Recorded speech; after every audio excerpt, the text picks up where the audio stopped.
Good morning, everyone. Welcome to today's hearing. Today we're going to continue hearing evidence from Assistant Commissioner Daly. So would you ask Mr. Daly to come back in, please?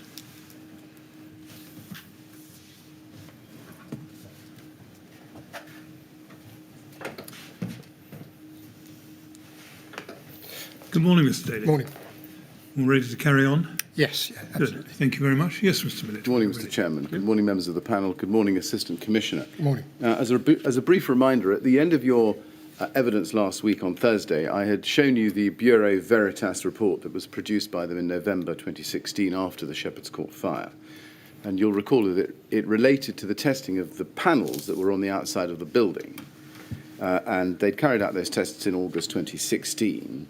The report's dated the 3rd of November, and I'm just going to take you to it. LFB 6088, please.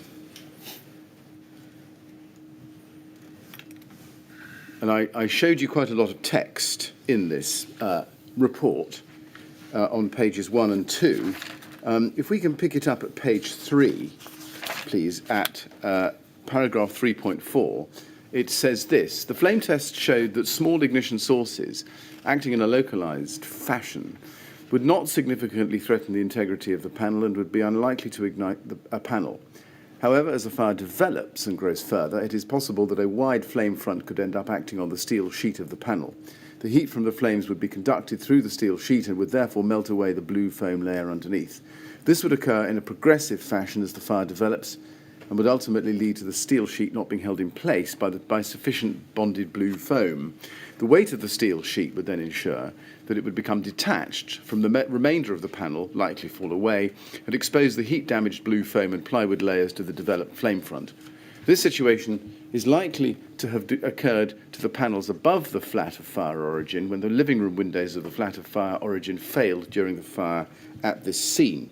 Now, would you agree, looking at that this report doesn't record specifically that what happened in the flame test on the incomplete panels, that is the panels that didn't have the front metal sheet attached and where the blue plastic foam underneath it was completely exposed? Yes. Yes. Now, after the report came in, let's go to LFB 00120286. After the report came in, Charles Ellie Romeyer sent an email to Bureau Veritas, Peter Cope there, copy to Charlie Pugsley and Gareth Steele. As you can see, good morning, Peter. And he makes, if you go down to the third paragraph, some comments on paragraph 2.2 of the report. Just a little question here. We can't find the version of the report at this time that has at paragraph 2.2.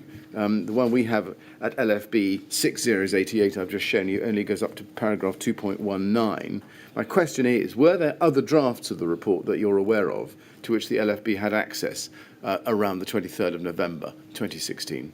So my understanding is that an initial report was provided at or around at the beginning of November, and then a final report was submitted, I believe, at the end of November, on the 30th of November. Right, but you can't help us with which version he's looking at this point.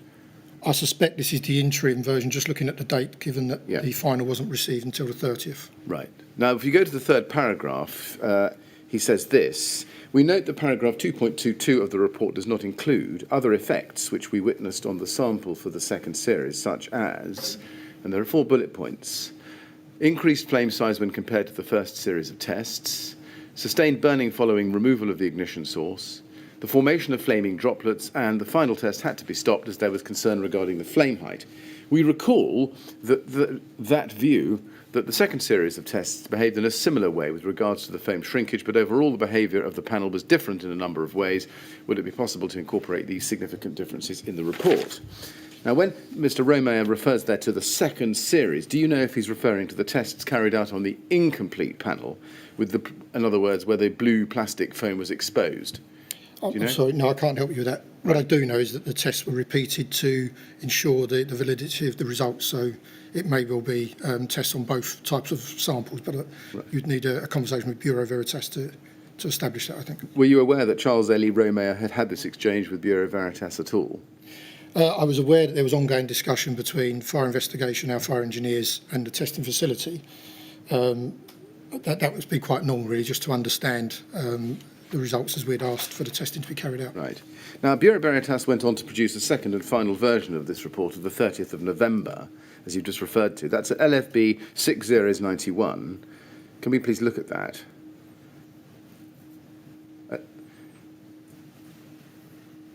And if we go to the bottom of page 3, paragraph 3.5, you can see that the updated report says, and this is under the heading discussion towards the top of the screen, but it says this: the repeat flame tests with the ignition sources placed directly against the blue foam layer behaved as per the previous tests, except the destruction of the foam layer was significantly accelerated and the flame heights generated were significantly higher than the first series of tests. The production of flaming droplets in the final test, Crib 6 ignition source, was much more noticeable than with earlier tests. And then if you go to paragraph 3.6 on the next page, page 4 at the top, it says the mechanism of fire attack on the front of the panels is outlined above is likely to have assisted the fire in spreading up the outside of the building, as this mechanism progressively exposes a plywood surface to a developing fire. Were you aware, Assistant Commissioner, of the results of the Bureau Veritas investigations as soon as they'd been carried out, including this report of the 30th of November? I think I'd been briefed on the initial findings, and then when the final report come in, I certainly would have discussed this with members of the team. Right. At that time, yes. You'd been briefed on the initial findings. Was there concern within the Fire Engineering Department that the report in its true form, in its final form, should reflect the true extent of the risks posed by the materials used at Shepherd's Court?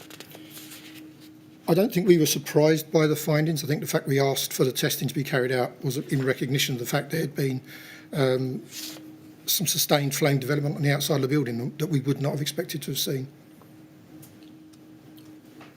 Yes, but you wanted to make sure, did you? Is this right, that the tests that they carried out reflected the true extent of the risks posed, both to firefighters and to occupants, by the materials used?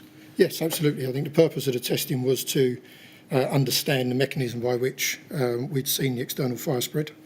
Now let's go to... And to understand what materials that may be attributable to. Yes, thank you. Can we go to LFB 6086, please? This is a letter sent on the 18th of October 2016 to the Chief Executive of Hammersmith and Fulham Council about the Shepherd's Court fire, and he was a man called Mr. Nigel Pallis. Now, this is, if you look at the date, am I right, this is before either version of the BV report had been provided to the LFB?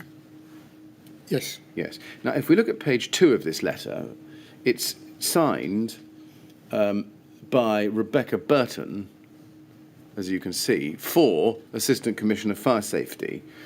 Does that tell us that Rebecca Burton sent the letter out on your behalf?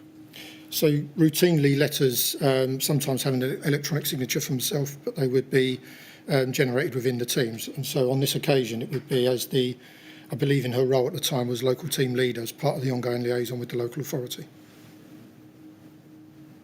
Were you involved in drafting this letter? No, I wasn't. You weren't. Did you see it before it went? I don't recall seeing it, no. Right. Now, let's look at the letter. Can we go back to page 1, please? If we go to paragraph 3, it says this.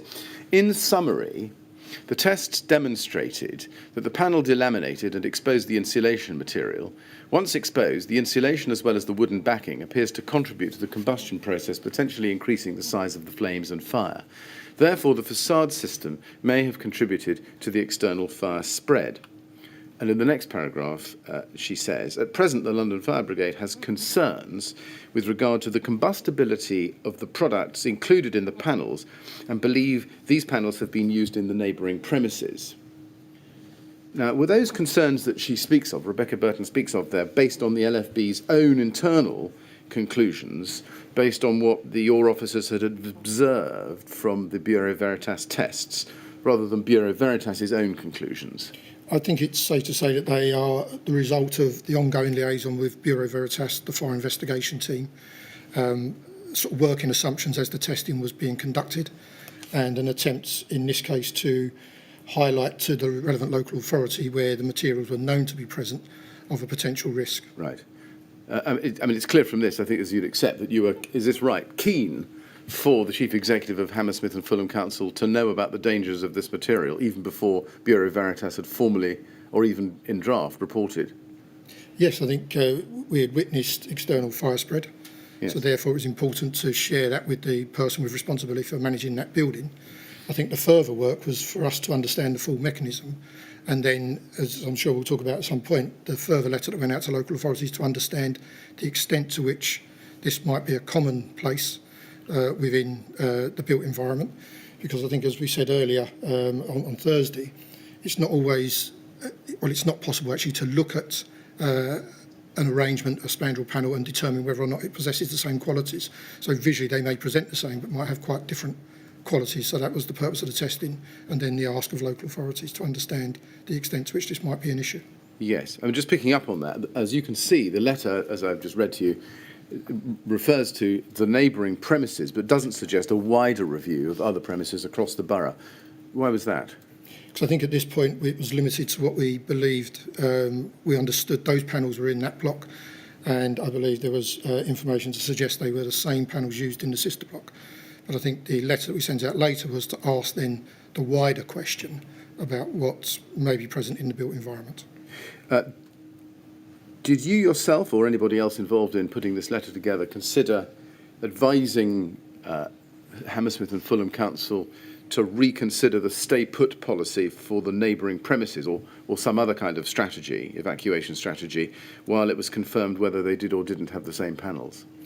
No, I think the purpose of this letter combined a number of things. So the discussions we had at the time was around alerting the responsible person to our initial working assumptions based on the testing, but equally reflecting on the actions of the firefighting at the time of the incident. There were people that stayed put in the building, there were some people that self-evacuated, but the actions of the firefighters, I believe, at the time demonstrated an awareness of the issues. They acted promptly to the risk they were presented with, and I believe from the learning they'd gained from the Lacanau House presentation, and didn't at that point pose a risk that suggested that an all-out evacuation was necessary. And in fact, when you're weighing up those options against the facilities and the access for firefighters, it is a bit of a balance in terms of the speed at which we could access and tackle the fire in this circumstance, which, given the actions on the 16th of August, were manageable in terms of the way the firefighters responded, and whether or not you then change the evacuation strategy, which would absolutely slow the rate at which we could get to the scene of operations and tackle the incident. Now, if you go to the 5th paragraph in the letter, just above the bullet points, it says this: "It is therefore our opinion that as the responsible person for this building, there is a need to demonstrate compliance with the applicable regulation and guidance. In order to demonstrate compliance, could we please be provided with the following information?" And then there's a request for a number of documents. Now, if we look at the covering email which attached this letter, let's do that. It's at LFB 403509. This is from Rebecca Burton to Nigel Pallis. And now you're not copied in on it, but if we look at it, it says, "Dear Mr. Pallis, please find attached a letter from the London Fire Brigade," etc. And then she says, "For your information, I am also liaising with Norman White, Health and Safety Manager, Compliance and Health and Safety Team, and have a meeting booked with him on 3rd November 2016 to discuss matters further." Do you know if that meeting took place? I don't know. Let's then move on to a slightly different but related topic, and that's about what was going on within the LFB during the same period of the Bureau Veritas tests, relating to specifically functional requirement B4, approved document B, and the scope of the LFB's duties under the RRO. Could we go back then to LFB 52135? This is the email chain we looked at on Thursday, of the 26th of September 2016. And can we go to page 5 in the email chain? The first full email on page 5, which is dated the 26th of September, from Lindsay Seal to Andy Jack. And it's by way of a response to Charlie Pugsley's message of the 22nd of September, a little bit lower down. And she says to Auntie Jack and Rebecca Burton, who's also the recipient, "Good morning. Fire engineering became involved in the above investigation post-fire due to the external fire spread. We were asked to attend BV, that's Bureau Veritas, to witness some fire testing of samples, and we formed the below opinion. I apologise that this was not passed to you earlier, but I believe we were awaiting the BV test report to support our comments. You will see that we are of the opinion that the external wall materials were not of the required standard, and therefore investigation by fire safety is recommended." And the opinion then below that is Charles Ellie Romeo's email of the 1st of September that we saw on Thursday. If we just flip to bottom of page 5, you'll see it there. And then page 6, just to remind you, if we just go to page 6, there's the body of it. There. That's Charles Ely Romeo's email report of the 1st of September on the late August Bureau Veritas tests. Now, going back to the Lindsay Seal email, please, at page 5, third email in the chain, we scroll, that's it. Looking at where she says required standard in the second paragraph, can you help us with what she was referring to there? Not in the technical detail of it, but my assumption would be that it didn't meet the requirements set by the building regulations in terms of performance of an external wall, panel or system. Functional requirement B4? I believe so. Right. Now, you've, I think, told us that the LFB's enforcement function is limited to the RRO. Looking at this email chain, was it the LFB Fire Safety's view that building facades fell within the scope of the RRO at this time? No, I think we'd had clear guidance that it wasn't. I think I possibly expressed some frustration that I would like to be enabled to do more. Certainly the letter that ultimately went to local authorities, the question that we asked at the time, and we sought legal counsel's advice on that to clarify with the position for the RRO and LFB. I would quite like that letter to have been more forceful in terms of our enforcement ambitions around this if it was a more widespread issue. But it ended up having to be more of an advisory, asking local authorities to take stock of their buildings, because the legal advice was again inconclusive and largely fell back on the letter provided back in 2013, confirming the previous understood position that the external walls weren't covered by the RRO. Now, you refer to that. Am I right in thinking that the 2013 confirmation is the letter written by Louise Upton of the DCLG on the 6th of February 2013? Yes, that's the letter that was shown to me at the time to demonstrate that we'd previously sought clarification on this issue. Yes. And that despite the inconclusive legal advice, that was the substantive position. When you say to clear guidance, are you referring to that? Yes, that was the guidance. Yes, thank you. That being the case, Assistant Commissioner, how would an investigation into the external wall at Shepherd's Court fall into the ambit of the Fire Safety Department's work?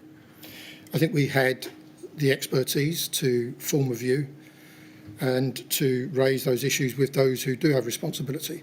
So we work very closely with local authorities across London. We have protocols in place and memorandum of understanding about how we work together and jointly. And they have enforcement powers under the Housing Act. And whilst we have some understanding of that, I think we can usefully, where we have evidence like we did on this occasion, to try and fully understand the mechanics of that particular situation and share that with local authorities to get the situation remedied. Right. So the investigation was going to happen because you wanted to understand the risks, whether or not the external wall fell strictly within the RRO. Yes, because I think it poses a risk that needs to be understood, and certainly our knowledge of the building regulations, this fell outside the performance we would expect to see. Now, the response to Lindsay Seal comes on the 26th of September at page 4, if we can just roll up to that. Bottom of the page.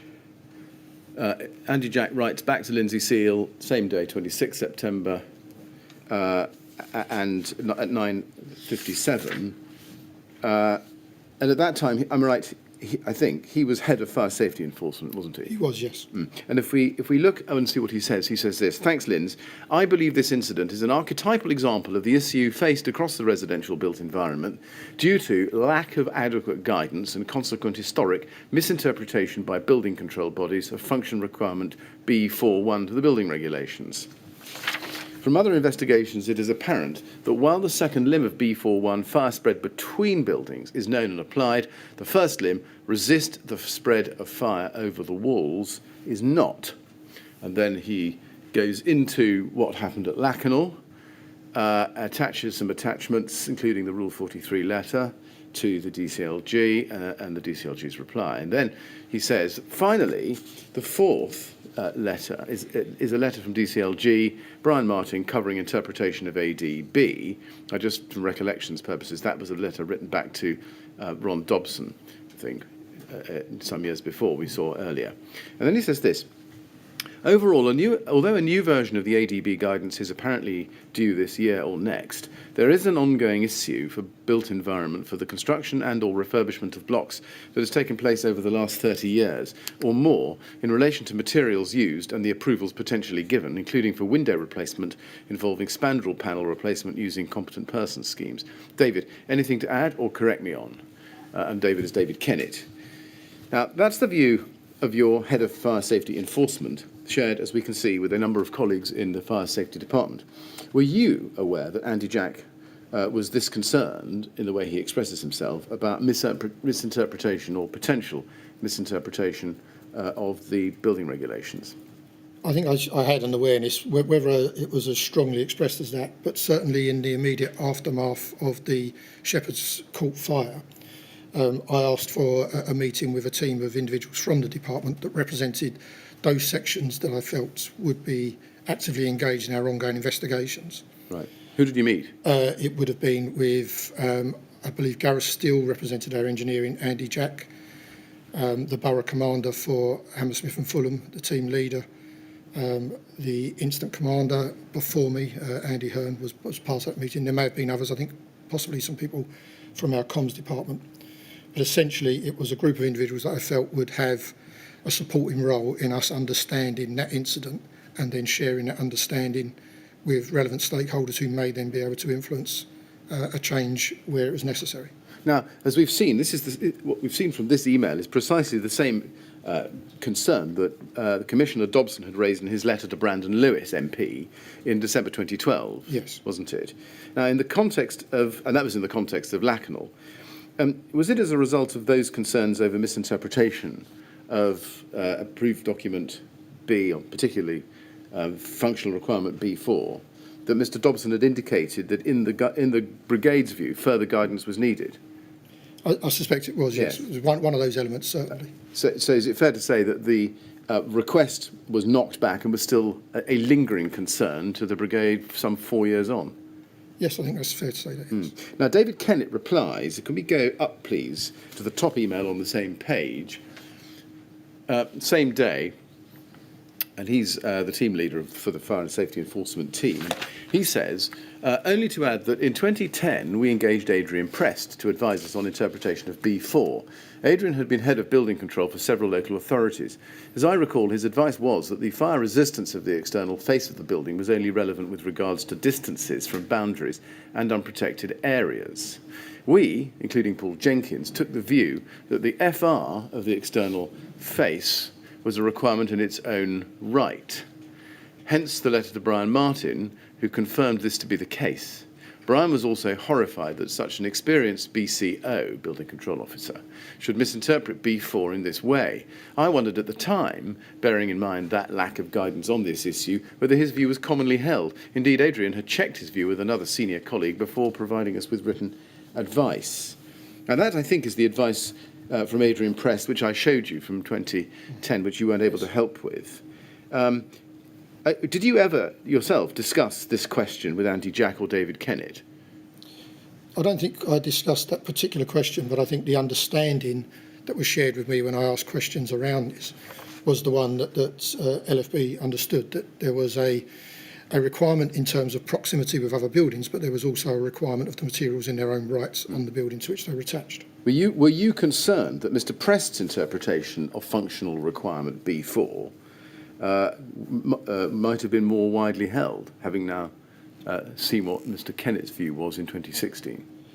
I don't think I really had the exposure to make a judgment one way or the other, but I certainly trusted the individuals in my department who had many more years' experience of it and did hold those concerns, yes. Now, going back to Andy Jack's email, if we can, please, at page 4, first paragraph, which I showed you a moment ago, he refers there to a lack of adequate guidance and consequent historic misinterpretation by building control bodies of function requirement, it should be function null, requirement B41 to the building regulations. Were you aware that Andy Jack thought that there had been a historic misinterpretation, to use his words, of requirement B4 by BCOs? I think certainly in the meeting we held subsequent to Shepherd's Court, if not before, there was an expression of frustration around competency across the sector. Right. And I think, looking back, reflecting where we are now, I think Dame Judith Hackett has pointed to those same concerns in her overriding report about the building safety regime. The meeting you've referred to, is there a date? Can you date it? I can't, but it was in the very shortly after the incident itself. Right, so late August 2016. Late August, early September. Right, and was it minuted? I'm not sure if it was, I can't recall. Right, but it was an ad hoc group, was it? Rather than it was a group that I pulled together to provide some direction on my expectations around what action should be taken post-fire, right, with regards to the unusual fire spread or performance of the materials that was observed. Mm. And at that meeting, Andy Jack expressed the views to you and the group that we can see in his email to Lindsay Seal of the 26th of September at page 4 here. He may have done, but I can't recall. I know we spent a lot of time in that meeting discussing the extent to which the RO did or didn't apply, because that for me was a fundamental issue that, as I say, we then went on to seek council's advice on again. Can we go to Andy Jack's witness statement, his second Rule 9 witness statement of the 5th of February 2021, LFB 00120308.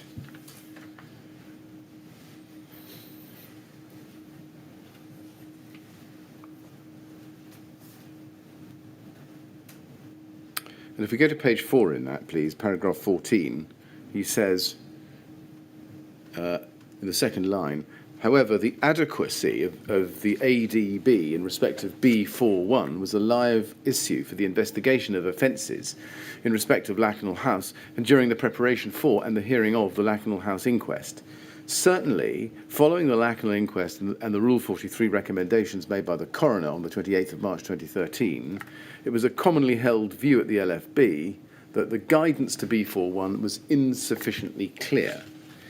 Would you agree, or do you agree, with Andy Jack's evidence here that it was a commonly held view within the LFB that the guidance to functional requirement B41 of the building regulations was insufficiently clear, at least by or as at 2016? In respect specifically to B4, I couldn't necessarily say, but what I would say is that I was very clear that there was a view that the building regulations were overdue a refresh and an update. I think that they were a number of years since they had previously been reviewed, and that would include B4, so I don't have any reason to dispute what he has said there.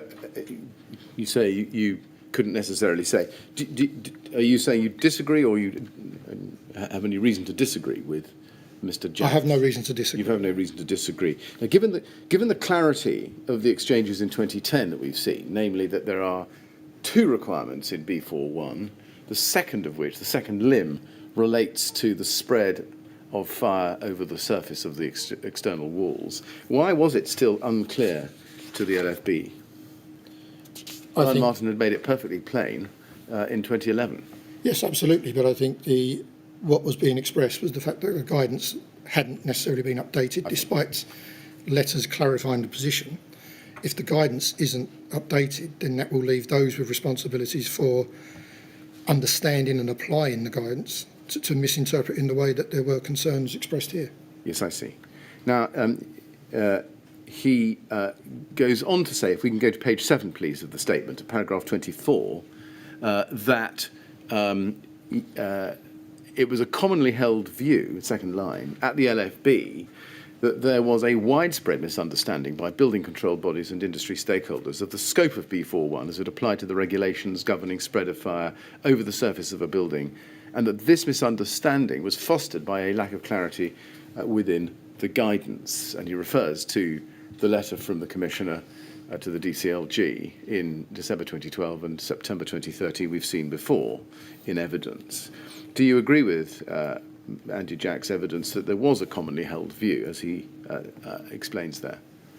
I think that actually points to my last answer in that the guidance hadn't been clarified and therefore the concerns hadn't been addressed. Yes. Now, can we go back to the email thread at page 2? This is LFB 000052135, page 2. This is the mid-September email string. This now takes us on page 2. If we look at the third email down, this is the 6th of October, Andy Jack to Rebecca Burton, copied to numerous people in the Fire Safety Department at the LFB, subject Shepherd's Court. Sorry for the delay in providing this advice, particularly given the fact that this fire was now some time ago. This fire adds to the concern about understanding of B4 of the building regulations and the application of the building regulations and the standard of work by the construction industry. Consequently, there is a need to gather evidence and consider whether offence may have been committed. We should also be compiling evidence that allows us to lobby for improvement. Do you know what offences were being considered? No, I don't off the top of my head, no. Do you know what the potential lobby was to which Andy Jack was referring there? I think generally my direction had been that I would intend to write to local authorities to understand the issue. And I also, as I said earlier, I think I was hopeful of that letter being stronger around our potential enforcement role. Right. But as I say, that clarification wasn't forthcoming. When he refers to lobbying, does he mean talking to, using a neutral expression perhaps, talking to local authorities or talking to central government? I think both. Both, right. Yes. Had you yourself been involved in any discussions of the possibility of, quotes, lobbying, unquotes, central government for improvement in this area? No, not at this time. Right. He then goes on, 3 paragraphs below that, to say this: the issue of external fire spread. Do you see? In terms of the investigation, the issue of external fire spread is a difficult area in relation to fire safety law, and there is no certainty that a prosecution will ensure, I think he means ensue. Nonetheless, evidence gathering will be needed if we are to consider that, or if we wish to seek to put the issues to responsible persons for such blocks, and to others, such as the construction industry, the building control fraternity, and government for ADB. Can you tell us how Andy Jack or the LFB generally would, quotes, put the issues to responsible persons? So in terms of responsible persons would be like the letter we sent to local authorities, making them aware of the issues. More widely, I think, again, you've produced in evidence earlier the letters from the Commissioner to the wider sector and to government partners about our concerns and issues.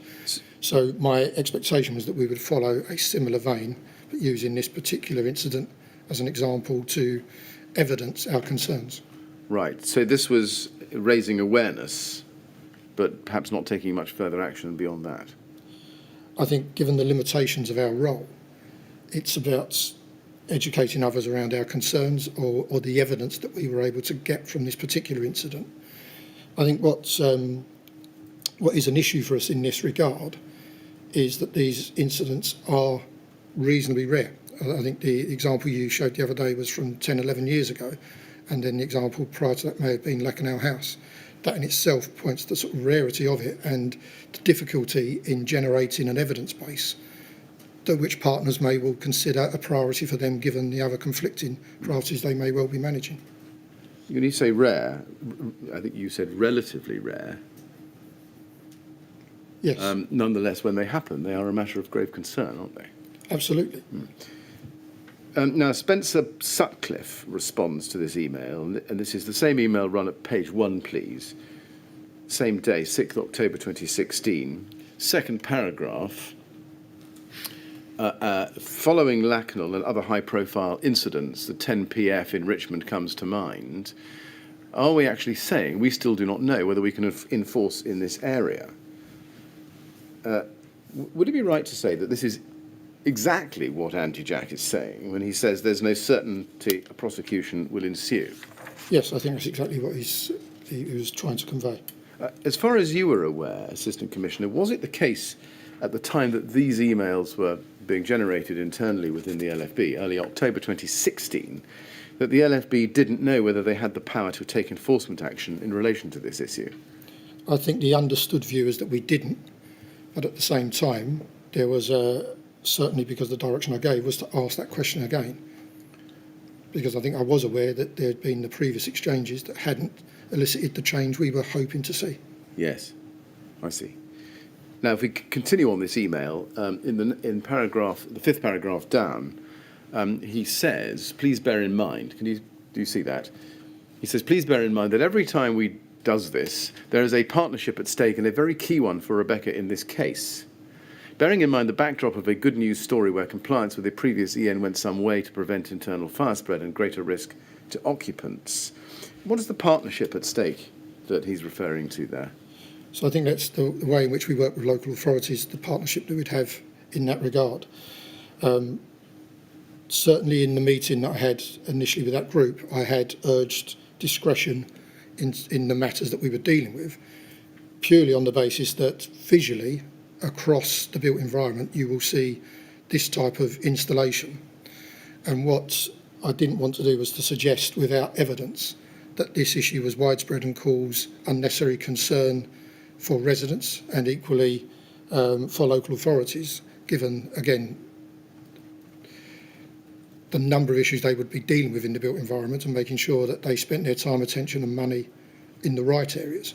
So I think that's possibly what Andy is alluding to, that there is a need for discretion at this point until we have the evidence to suggest how widespread or exactly how these materials had performed.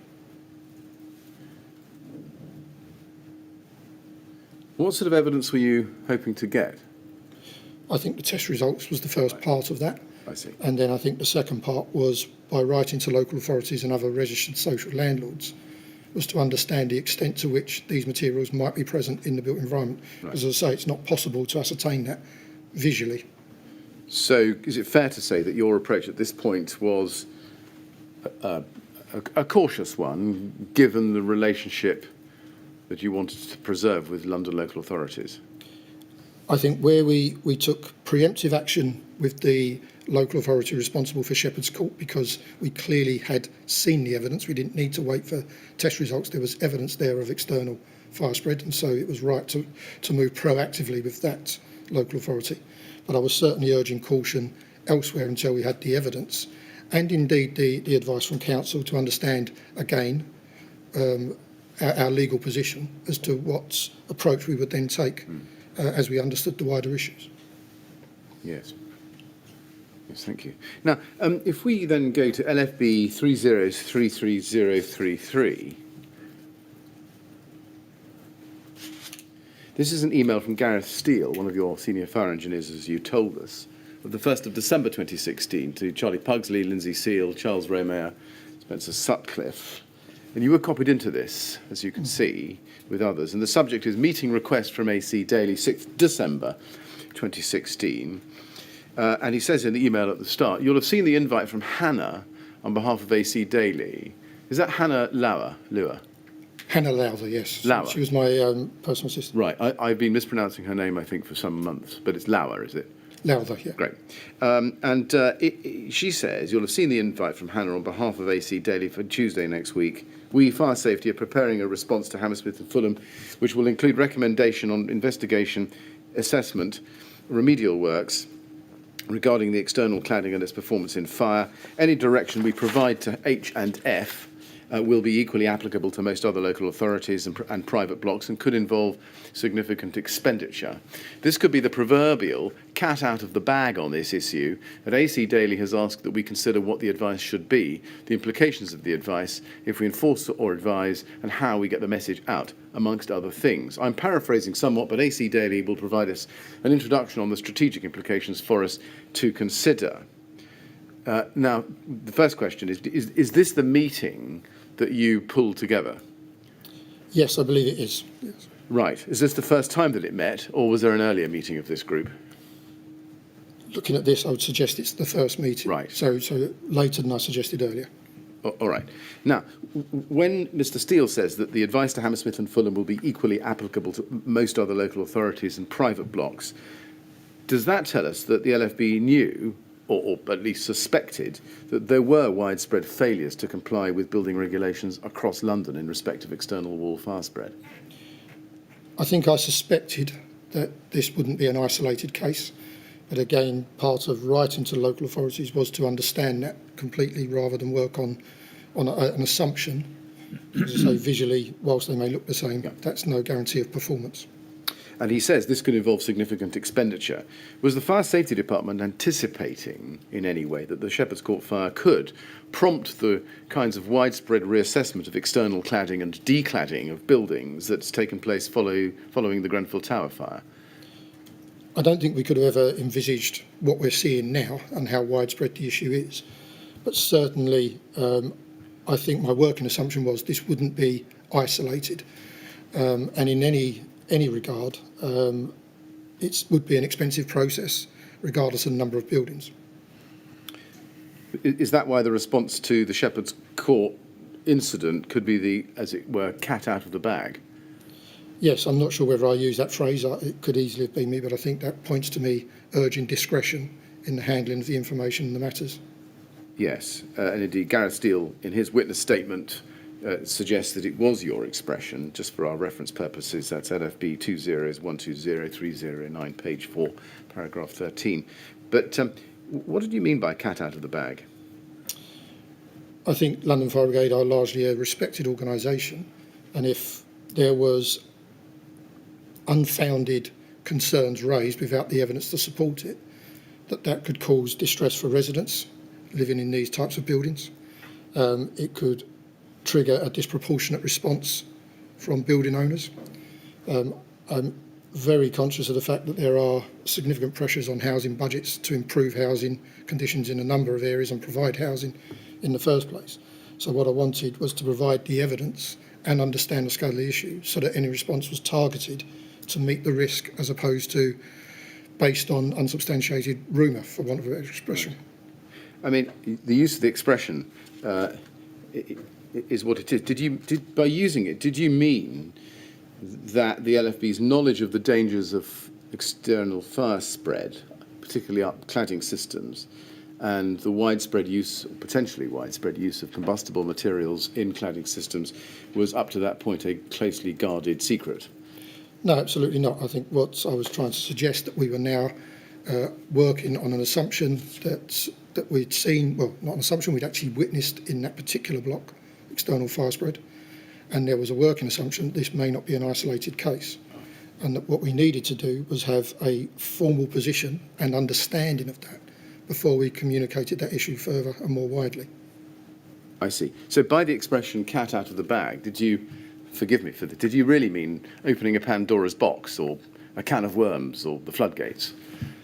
I think I was more concerned that there'd be an uncontrolled and untargeted response as opposed to withholding information, if that's what you're suggesting. Mr. Daly, it strikes me as though what you were saying was that the knowledge or belief of the fire brigade that this was a widespread problem was the cat, and you were concerned with letting that out of the bag until you were sure what the colour of the cat was.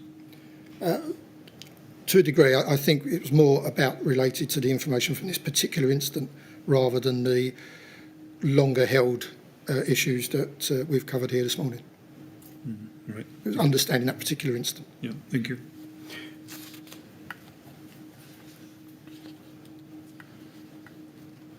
Right.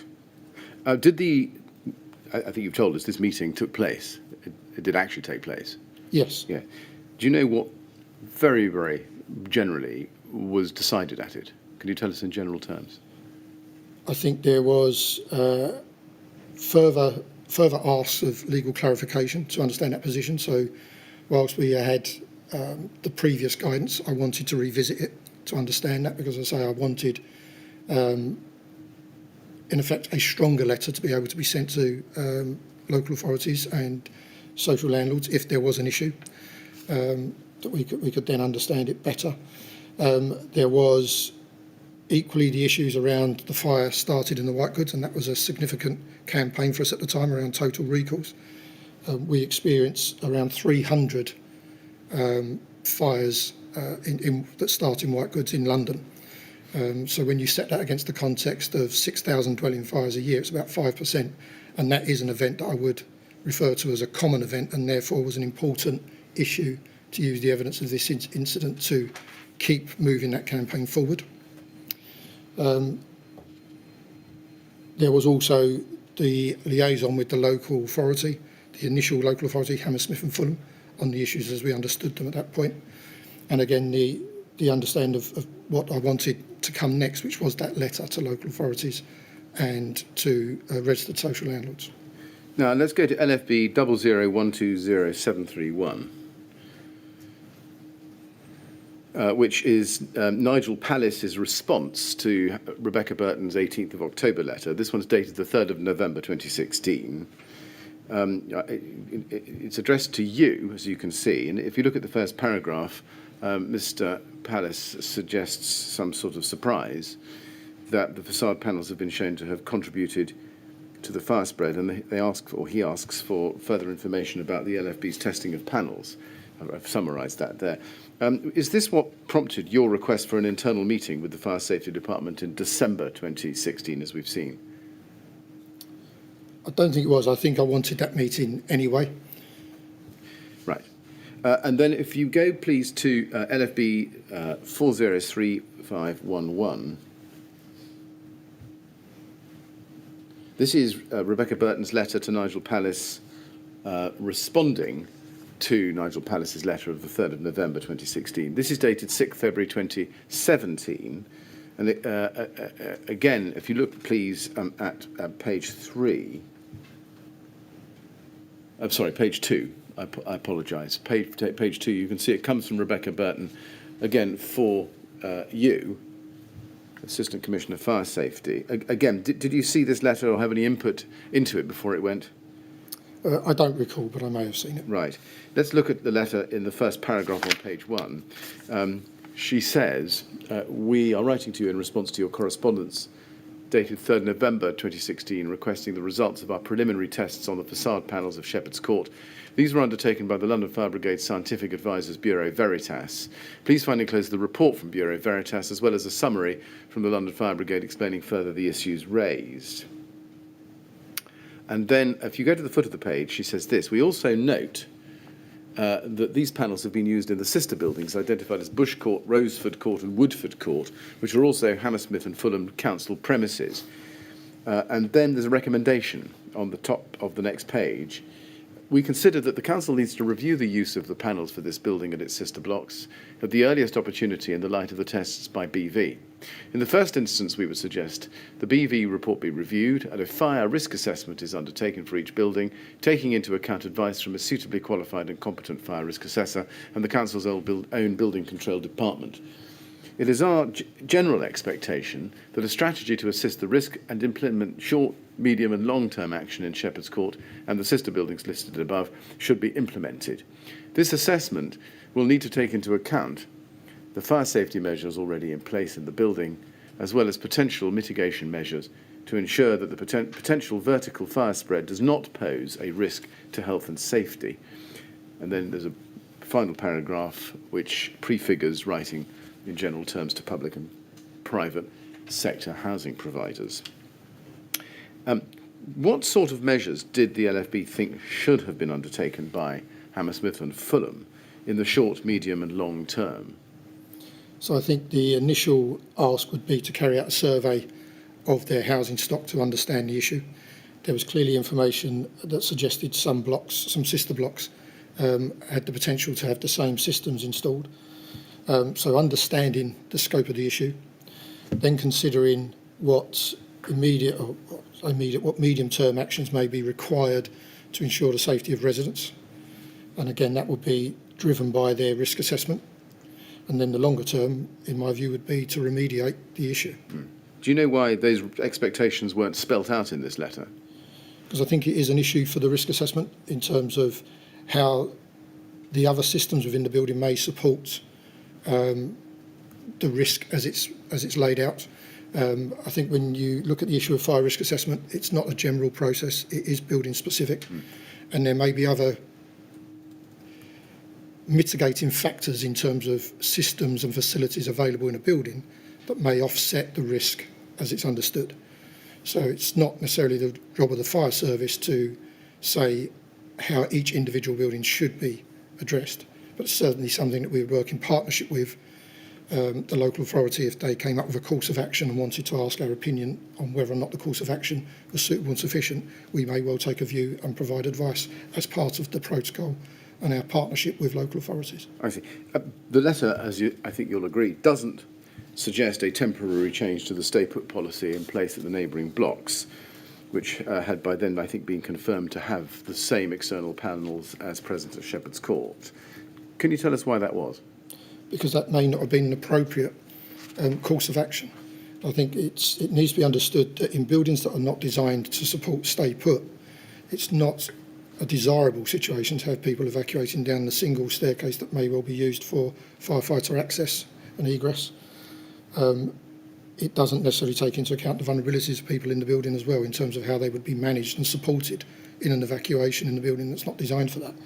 So I think what that needs is fuller consideration of the risk assessment of the building as a whole and the other passive and active systems that may or may not be present in that building.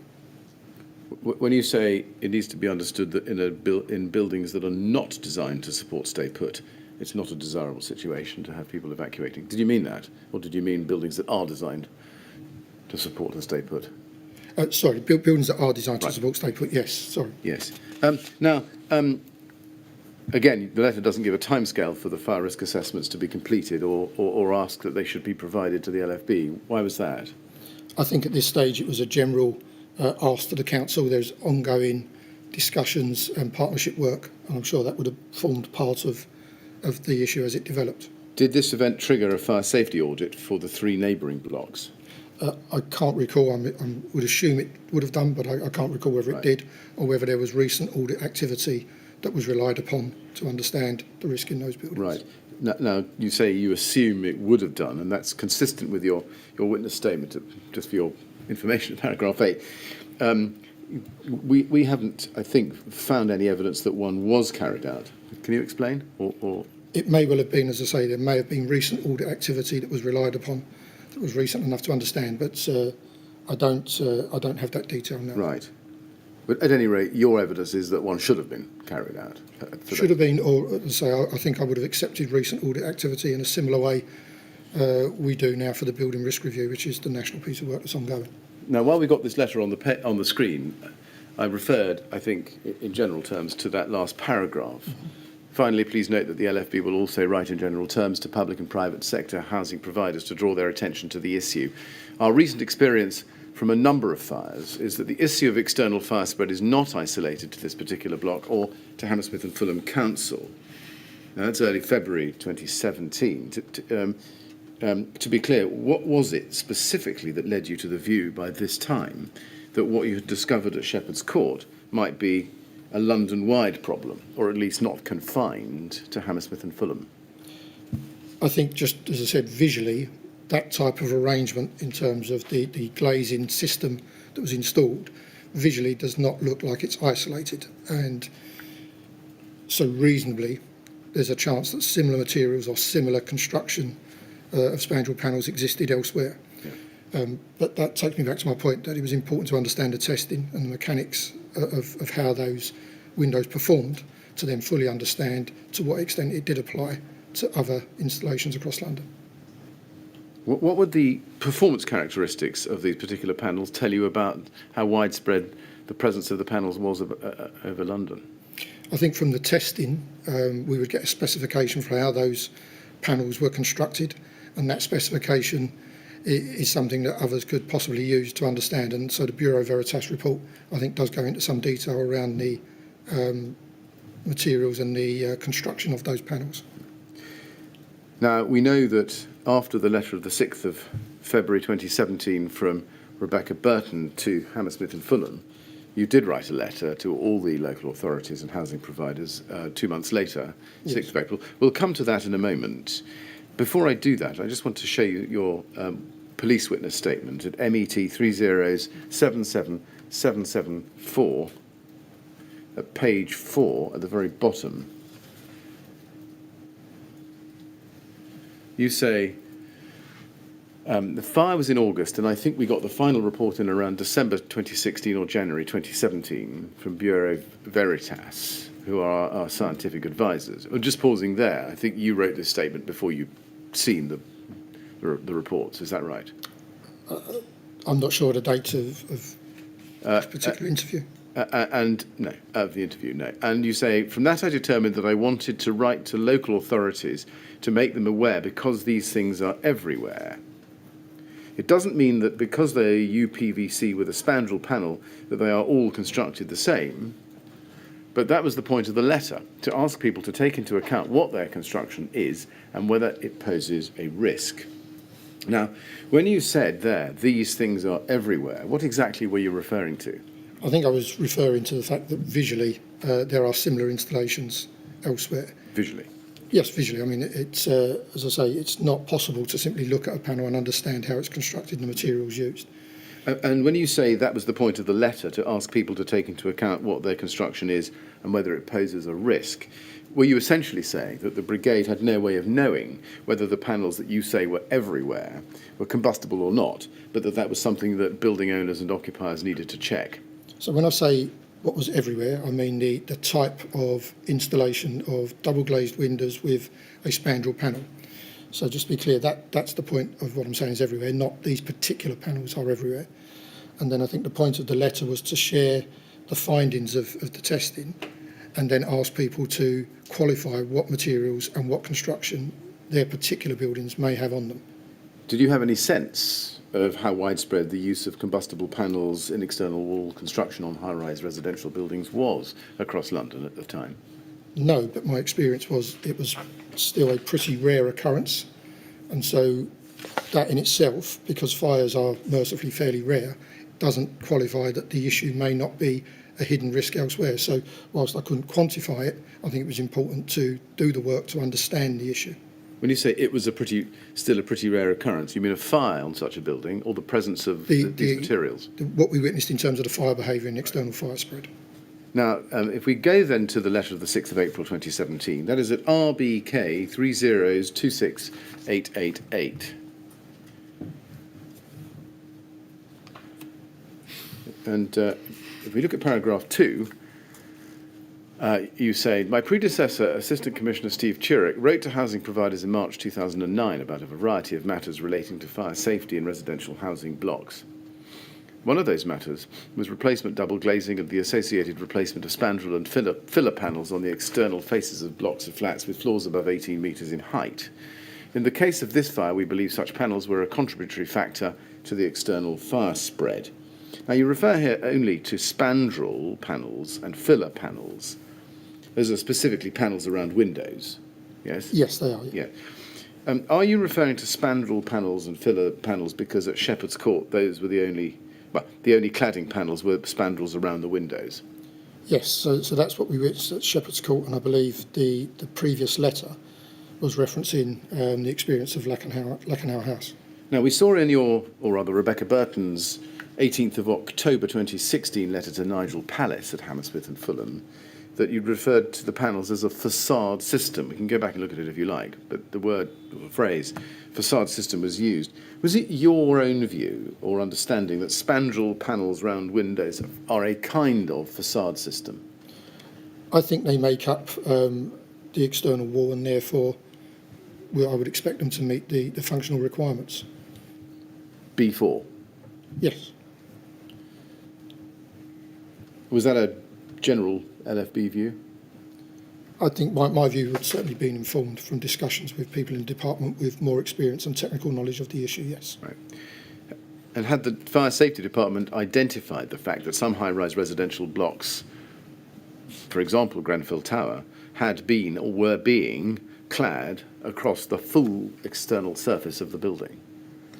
I think we were aware that the buildings were being clad, but in terms of how that relates to this particular issue, it is very different because we are talking about different systems, and this was particularly an issue that we'd witnessed at Shepherd's Court that related to the performance of spandrel panels.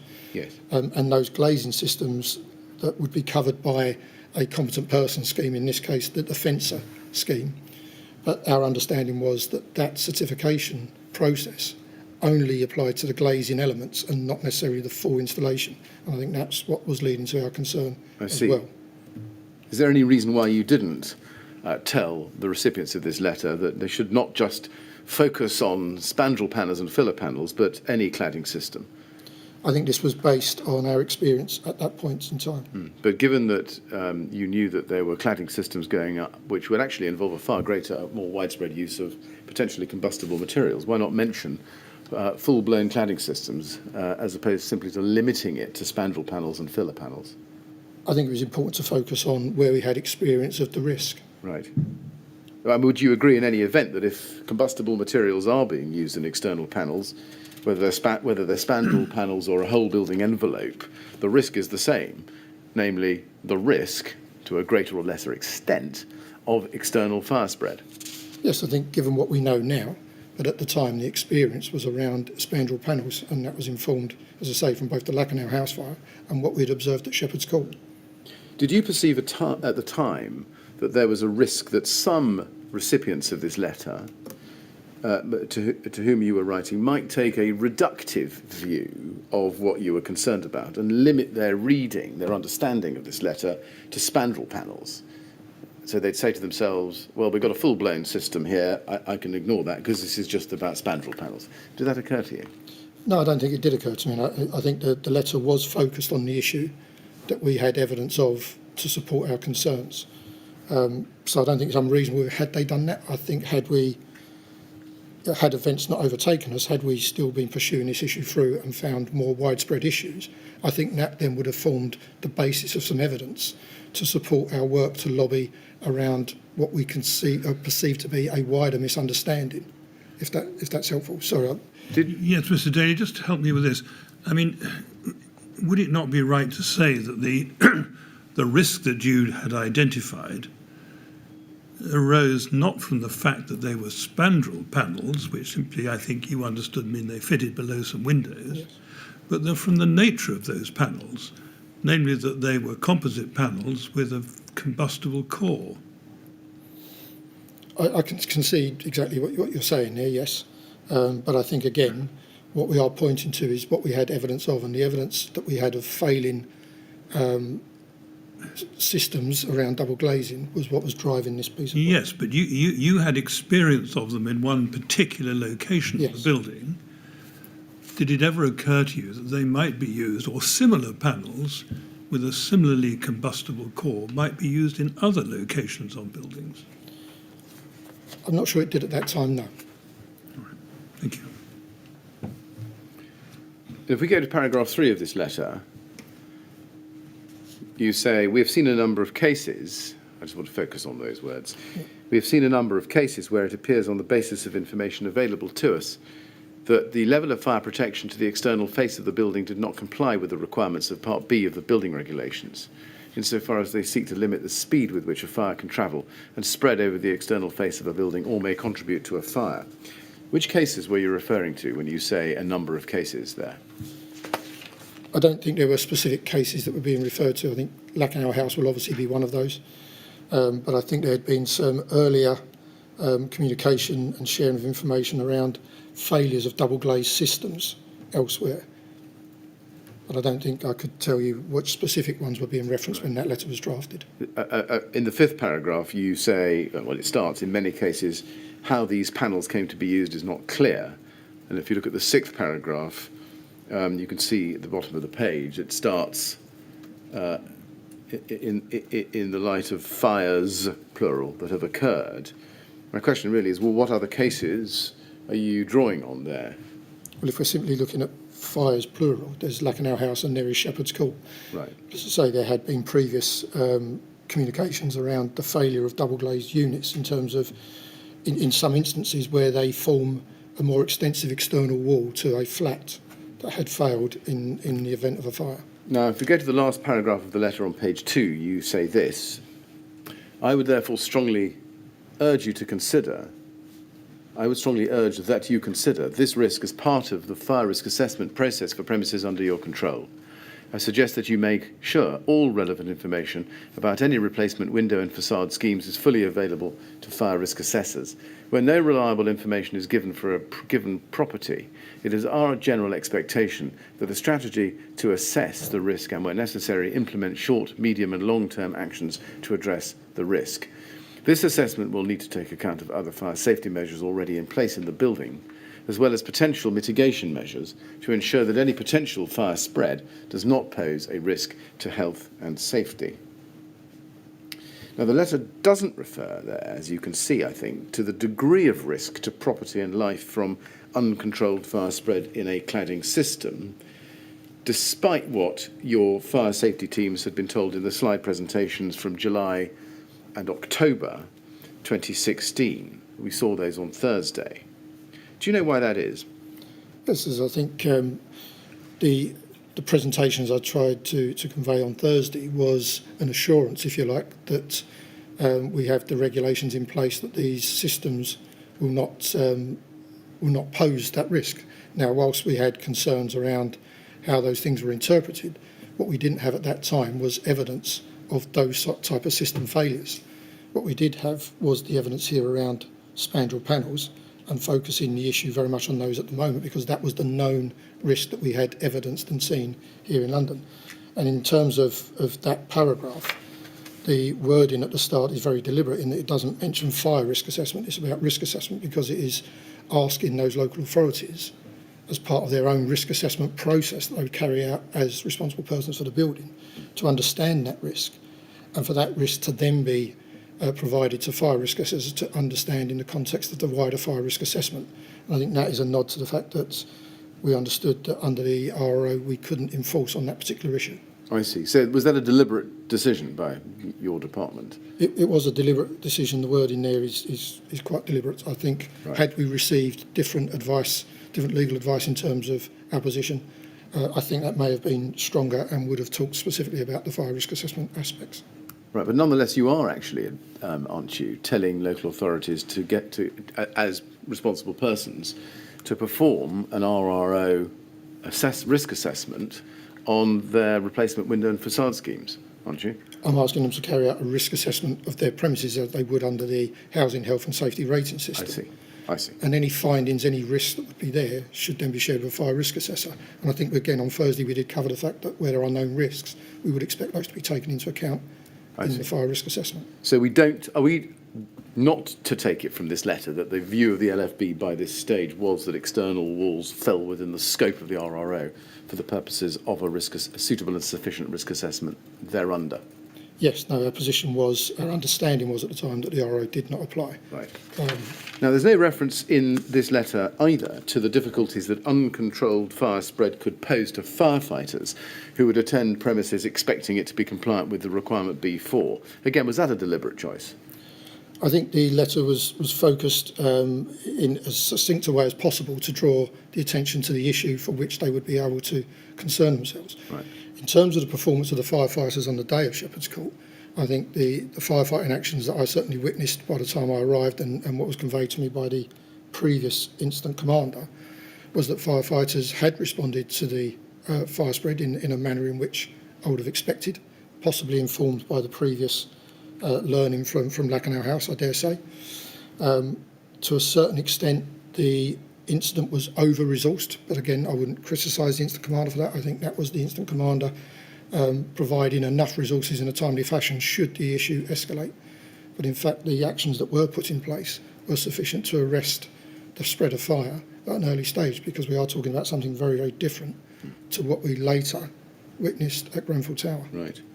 So would it be right to characterise the warning in this letter as narrow, focused and incremental and based entirely and solely on what you could empirically observe from the Shepherd's Court fire? Yes, I think our experience of trying to raise the issues more broadly in the past had met with little success. What I think I was hoping to achieve here was to get a focused and targeted awareness of what was going on in the London building stock, which then in turn may well provide us with evidence to take issues further. Now, presumably at this stage, neither you nor anybody else in the brigade had broadcast an internal message to all officers down to watch manager level who might be incident commanders, that they should not expect that external cladding system would always comply with the functional requirement B4? No, I think the previous learning had obviously been successful in the operations that were applied at Shepherd's Court. There were learning packs that talked about that. In our internal staff magazine, the fire was referenced both in September and October, visually with some supporting commentary around the fire. It was focused on the white goods element of it, because that was an active and live campaign at the time, and something that was common in our experience in terms of a cause of a fire against cladding external fire spread systems relating to the spandrel panels, which, I would suggest at that time the numbers of those we might evidence in a single year would be in single figures, so far from a common occurrence. Right. I mean, why wasn't there a brigade-wide message to all putative incident commanders that when they turned up at an incident at a clad building, they should not necessarily expect that cladding system complied with the building regulations? I think when we look at the incident learning, the observations from that particular incident was that the crews had acted in a way that we just would have expected, and that the previous learning had clearly filtered down to watches. Right. So I think there is a general sharing of the information, but there wasn't, I don't think, anything specific that went out to watch and crew managers, no. There's also no reference in this letter, is there, to the risk that a stay-put policy may not be appropriate for a building which doesn't comply with requirement B4. We can see that it's not there. My question is, had the Fire Safety Department identified that problem by this time, early April 2017? Had we identified which particular problem, sorry? The idea that a stay-put policy, or the risk that a stay-put policy might not be appropriate for a building which doesn't comply with the requirement B4? No, I don't think we had formed a view in terms of the risk for each building, because, as I say, the risk has to be assessed on a building-by-building basis. And it's to apply a blanket approach, I think, is dangerous in terms of what that could mean for occupants, in terms of not being proportionate to the risk posed in that particular building. I think there were already guidance in our high-rise procedures that talked about the need to potentially assist with evacuation if the situation warranted it and didn't support people staying put in their flats. We'd seen on Thursday that by early June 2017 there was a slide presentation by Kevin Hughes, AC Hughes, showing the effects of rapid fire spread upper cladding system and the concomitant effect on the suitability of maintaining a stay-put policy in that building. We'd also seen that document had been circulating earlier in the year, from January. My question is, given that internal intelligence within the LFB, why doesn't this letter simply come out and say you need also to consider the appropriateness of your stay-put policy when you take into account, or when you perform your risk assessment, taking into account the risks posed by replacement window and facade schemes? Why doesn't it do that? So I think if you consider the work that's ongoing now, and that work has been informed by some considered views around how we manage the risk as we know it now after Grenfell Tower, the advice that is provided to building owners now does not move straight away to changing their evacuation strategy. It points to many other mitigating factors and steps that they may take prior to taking that course of action. And that course of action is quite a serious course of action in terms of changing the strategy, because the building design wouldn't necessarily support mass evacuation from the buildings. They're not designed with that intent. That's a building design concept, and I won't rehearse that. I'm sure the inquiry is very aware of those things. So it has to adopt the approach that it's a building-by-building approach, and an understanding of all of the mitigations that could be applied in that building or may already be present before they're making what is an extensively last-ditch, I would say, resort to change the evacuation strategy for the building and then support all residents to be able to achieve that. Yes, but following up on that, it's a significant step. Yeah, I mean, following up on that, I understand that, but why not just simply tell the local authorities just to think about it? Not necessarily change it, but to think about it in the context of the individual risk assessment for each building. Because the role of the fire risk assessor is to consider the evacuation strategy for that building based on the holistic risk assessment of the building. The responsible person will set the strategy for their building based on that advice. So I think it would have been wrong to set in people's mind that the first course of action should be to depart from that without considering all other more proportionate mitigations that may manage that risk. Now, I'm right in thinking also that neither you nor anybody else within the brigade had broadcast an internal message to potential watch managers who might be incident commanders and anybody above that rank, that when they see or suspect a cladding fire in a residential high-rise building, they should consider and monitor constantly whether a stay-put strategy for that building remained appropriate. I think that information was already available in policy, and I don't think we saw any evidence from that particular incident that led to a learning outcome that would point to that. I think there was general communication about the fire, as there is with most major fires in London. They would receive coverage through the online website and through the internal magazine. They feature on a daily bulletin that's available to operational crews as well. So I think it's not that the issue would have been failed to have some publicity within the brigade, but there wasn't a specific message, no. You were at that incident. I was. Can you confirm for us that in fact Shepherd's Court was partially evacuated? There was some self-evacuation from residents on the arrival of the crews, is my understanding, and then there was some supported evacuation from the immediately affected floors because there were concerns from residents where smoke had travelled through some of the internal corridors, largely due to the actions of firefighters accessing the fire floors. Yes. Now, Mr. Chairman, we're going to go on to an earlier draft of this document. It might be a convenient moment to take the break now. Yes, very well. Thank you very much. Well, Mr. Daly, it sounds as though it's a good point to have a break. We'll stop now. We'll resume, please, at 25 to 12. And as before, please don't talk to anyone about your evidence or anything to do with it. Yeah. Thank you. All right. Thank you very much.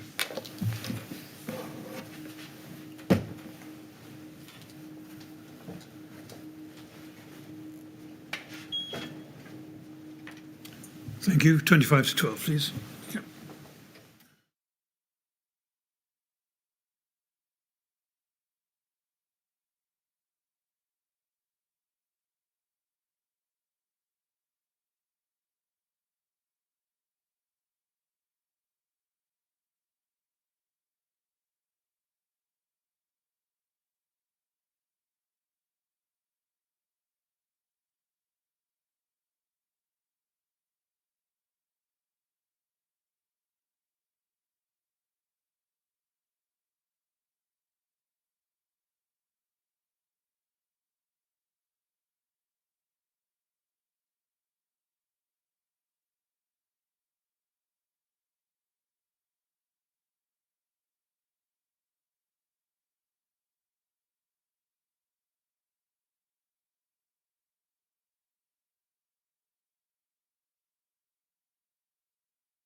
Could you ask Mr. Daly to come back in, please?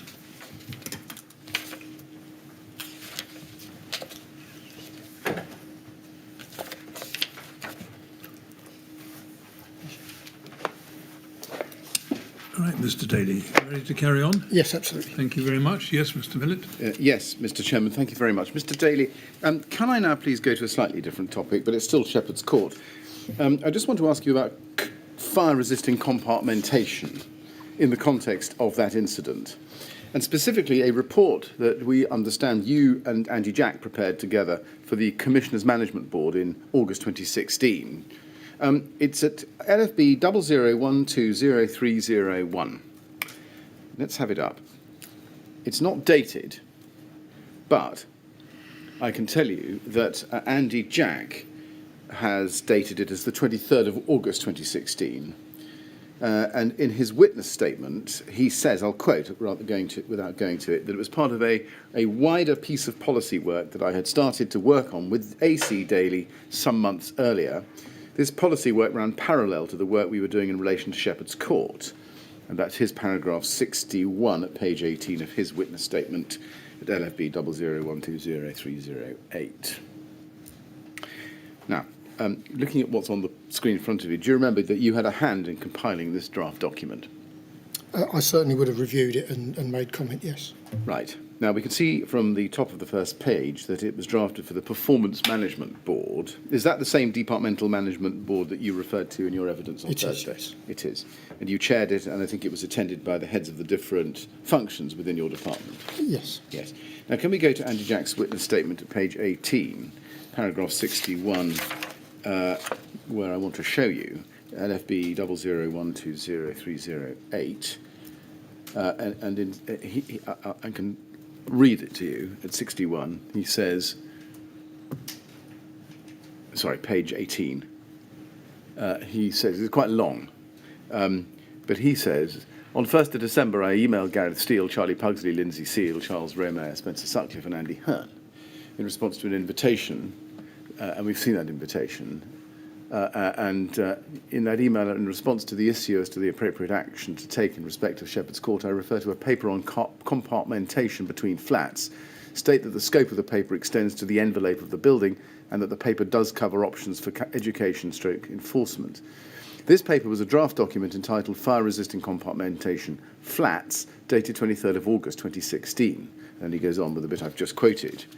He goes on to say, in the last third of that paragraph, the draft I was referring to in my email of 1st December had been considered already by the Principal Management Board, PMB, and had been amended following their comments. The Principal Management Board was a regular meeting to consider policies and departmental issues, which was chaired by the Assistant Commissioner for Fire Safety Regulation. At the time of sending the email, it had not yet been considered. I cannot now remember whether or not it was considered by the CMB, and then he exhibits the email chain. Now, for clarity, first, when Andy Jack refers to the Principal Management Board, did he mean the Performance Management Board? No, the Principal Management Board is the meeting in the department. Right. So, because we've seen from the top of the document that it was going to go to the Performance Management Board. Are there two boards? No, I think that's possibly a typo. Oh, I see. So it should say Principal Management Board, not Performance Management Board. I believe so. In the draft. Yes, I believe so. Right, I see. Thank you. Now, he says here, as I've shown you, that he doesn't know whether the report was ever in fact considered by the CMB, the Commissioners Management Board. Do you know whether it was ever seen by the Commissioners Management Board? I can't recall, but if we can return to the paper, that might help. Let's do that. In terms of recommendations. Let's do that. Let's go back to the document, please, at LFB 00. What I do know is we never got to fully implement everything we intended from this paper because events unfortunately overtook us. Right. LFB 00120301. Just looking at the first page of it again. Do you know whether it was ever actually considered by the CMB, the Commissioners Management Board? That was my question. Yes, I was hoping the recommendations may help me with that, but I can't remember whether it was or it wasn't. Do you know whether it was considered by any other senior board in parallel to or above the Fire Safety Department? I would suspect that if having gone through the Performance Management Board, it may well have gone to the Directorate Management Board before CMB. That would be the usual route. Right. So the Operations Directorate Board. When you say Performance Management Board, do you mean Principal Management? Sorry, yes, I'm doing the same thing. Yes. Right. Apologies. Okay, so it's principal. Would it be right to summarise this report by saying that as in relation to the potential application of the RRO to exterior walls, the legal question of whether the RRO applied to the walls, ceilings and floors that separate flats from one another, that legal question had never been tested? I'm not sure if it had never been tested, but it was certainly a live issue that we were concerned about. So the RRO applies to the common parts and doesn't have demise within individual dwellings. And I think the concern that was being raised was actions undertaken to run services and other facilities through a building may well breach compartmentation, either through the flats, floors and ceilings and the adjoining walls between flats. Right. And those are areas beyond which our inspectors would not be able to assess. Right. So walls, floors and ceilings, and that is what is supposed to achieve fire-resisting compartmentation. Yes, they're integral to that. Yes. Now, if we go to page 2, bottom paragraph, you can see that it says this. The compartmentation issue, as a heading, the compartmentation between flats is of vital importance to prevent the spread of fire through a building containing multiple dwellings and is essential if an evacuation strategy based on defend in place is to be utilised in the building. In the absence of adequate fire-resisting compartmentation, fire and or the products of combustion are liable to spread into other dwellings in the block and or the means of escape. In the absence of an early warning of fire, persons in those premises may be overcome or prevented from making a safe escape. This assumes an even greater significance in premises occupied by vulnerable persons who may need assistance to make an escape or otherwise be slow to do so due to infirmity or lack of awareness of danger, for example in sheltered housing blocks. And then if you go to the first paragraph on page 3, it says the ongoing experience of the authorities' inspectors is that fire risk assessments rarely consider compartmentation in areas of the building away from the means of escape and rarely consider services that run through flats, for example, soil pipes and ventilation. Consequently, scant factual basis is available to justify or validate use of a stay-put emergency plan. Just pausing there, in this report, would it be right to say, Assistant Commissioner, that the point being made here is that stay put as an evacuation strategy should only be relied upon where it can be established that a high-rise residential building's compartmentation is effective? Yes, I think this paper is broader than just high-rise residential. I think it's more about the importance of compartmentation generally in supporting that principle because it's heavily relied upon. So yes, and is it also saying that in practice, the extent to which the compartmentation of a high-rise block is effective is not usually considered by the responsible person carrying out a suitable and sufficient fire risk assessment? Sorry, could you say that again? Is it also saying that the extent to which the compartmentation of a high-rise block is effective is not usually considered by a responsible person? So it should be considered, and I think our concerns were, one, that the areas where there may be breach in compartmentation are beyond the scope at which our inspectors can look, and therefore where we had concerns whether or not fire risk assessors were also gaining access to individual premises in order to make the assessment of compartmentation as a whole. Right. And would you say that generally within the LFB, this reflects an underlying working assumption that compartmentation will invariably hold? No, I think our work shows, and I think at the start of this paper it suggests that some of the audit regime regularly pointed to compartmentation issues as some of the issues around which the fire service would give advice or issue a non-statutory notification of deficiencies or in a more extreme case, an enforcement notice. Yes, and that would suggest, wouldn't it, that for anybody, whether, for anybody attending an incident, that it would be wrong to proceed on the assumption, the working assumption, that compartmentation in a high-rise residential block of flats would invariably hold. I think the design principles behind which these buildings are constructed is exactly that it assumes that compartmentation has been properly maintained. Yes, properly maintained. So properly maintained, so if built as per its original design, compartmentation would be intact. But we all know over years that buildings will have other services and improvements done, normally in in the honest intent of trying to improve conditions in those buildings. And that those works, when undertaken, should be properly fire stopped to reinstate the compartmentation. Yes. So I don't think it could follow that there's a wide assumption that buildings are fundamentally flawed in that way, if that was the point No, of the question. it's the other way round, that there shouldn't be a fundamental assumption that they're not. I think there's an assumption that they are, but unless conditions and the dynamics of the incident point otherwise. Right, so that's a qualified assumption. Now, the report goes on to cite examples of fire safety breaches that have compromised compartmentation at previous incidents, and the first of which I think was Lacanal, and you can see that on page 3. If you look a bit lower down at the second paragraph in the first bullet point there.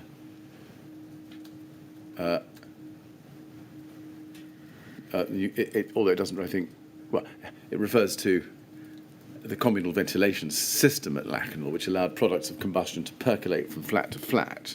But if, so that's one example. But if we go to page 8 at the very top, the report goes on to record its conclusions. And here it says this: there are significant examples of compartmentation issues posing high levels of risk to the public. More examples are very likely to be discovered and so rectified as a result of fire risk assessment before fires occur. Pushing the boundaries of the RRFSO to ensure that this happens is in the interests of public safety. Now, do you agree that that would appear to suggest that these types of compartmentation concerns were in fact relatively widespread? I think I know from our audit activity, and we sample, I think, roughly only about 2% of the built environment to which the RO applies, that normally when enforcement notices are issued, it would point to issues around compartmentation. That could include fire doors in a building that are an integral part of that. So yes, a lot of our enforcement activity is predicated on compartmentation because it is a significant risk where we find it's been breached. Yes, and of course it would follow from that there may be plenty of cases where it had been breached but you hadn't found it or hadn't yet found it. I think when we are only sampling 2%, given that the resourcing position that we have, it's hard to extrapolate those assumptions out with such a small sample set. But I suspect that compartmentation won't always be complete. I think my own experience in firefighting is that you can find products of combustion in a building where you wouldn't expect to do so. Sometimes that's the result of firefighting, breaching those compartmentation in order to gain access, and others it's because the building hasn't performed in the way we'd expect. Now, this is late 2016, August, putting ourselves, and this is a draft of course, and the project ran at least until December. We know that in parallel, as we've seen already this morning, there's an examination of what happened at Shepherd's Court, so far as the use of combustible materials on the external face of a building was concerned. Did you or did anybody in the Fire Safety Department consider the potential cumulative effect of those two separate risks coming together? I think that speaks to my earlier point, really, that it's about a building by building basis, because the nature of the risk has to be properly assessed against the other aspects in the building. So whether that be the passive fire safety measures or in some case active fire safety measures, and to what extent they either mitigate or exacerbate the issue and the risk that's been identified. Yes. Put it in a slightly different way then. Did the LFB, did you particularly consider the potential effect of external fire spread because of use of combustible materials on the exterior, combined with inadequate compartmentation within the same block? I think where we've issued prohibition notices in the past, it would be because significant risk has been identified, either in terms of the compartmentation being so flawed that it would allow products of combustion to pose a risk to people's lives. I don't think we had the extensive evidence of external fire spread in the way I described earlier to necessarily make that assumption, but clearly any risk to a building will be more significant if the other features of the building are compromised. Mm. Yes, I'm really just asking you whether the LFB put these two risks together. Risk of failure of compartmentation for whatever reason, yes, in a building in respect of which you knew that there was risky cladding, but to use a general expression. Had those two risks been amalgamated within the LFB's mind so as to form a single heightened risk that people should be aware of? I can see the point you're making, and I don't think it had generally, but I think in my considerations around Shepherd's Court, I felt one of the reasons that the operations were successful in terms of arresting that fire is that we had carried out previous enforcement activity that pointed to compartmentation issues and issues with lobby doors, all of which had been actioned. And I think I mentioned in my statement that I felt that whilst I couldn't prove it, I felt that had to have been a positive impact on the way that incident progressed, if that's helpful. Yes, it's partly helpful. I just want to see if I understand it. Are you saying that, in fact, one of the reasons why these two risks were not put together and assessed as a heightened risk was because in the event at Shepherd's Court, there was a partial evacuation which solved the problem? No, what I'm saying is I think the way in which the building performed internally with the external fire spread that we saw, I believe would have been better as a result of the previous enforcement action to reinstate the issues of concern around compartmentation. So whether or not I then took a view I think when we think about fire safety, we would consider all risks and how the issues within the building support that, and the other measures within the building would support the management of that risk. So hypothetically, you can consider any number and range of issues to concern how a building may or may not perform. But I think what we draw from is our experience of that to provide the evidence to inform what are the priorities for the organisation in terms of what we consider and how we prepare. Let me just see if I can have another go at this. By the last quarter of 2016, it's right to think, as we've seen, that the LFB was aware of two generic risks. One, the generic risk of failure of compartmentation, at least from those cases where you'd been enforcing, number one. And number two, risks presented to the occupants of buildings by the presence of combustible material on the exterior. Yes, I think that's fair. Given the presence of those two potentially generic risks, what I'd like to know is why the LFB didn't then stand back and say, right, we actually now have a heightened risk for those buildings where there may be not only combustible cladding, but also potentially a problem with that building's compartmentation. That is something both operational officers and building owners need specifically to be alerted to. Again, I think it's about the evidence of that, and I think it's about the understanding of the risk assessment process, which is to consider the risks on a building-by-building basis in every case. I don't think we had the evidence to suggest there is a generic issue across the built environment. I think that's the point I've tried to make this morning, that it is about building-specific circumstances, and that risk assessment of the building needs to consider all aspects, including the needs of residents. Right. When you wrote your 6th of April 2017 letter, did you go back and look at this draft report that you and Andy Jack had pulled together 6 or 7 months previously?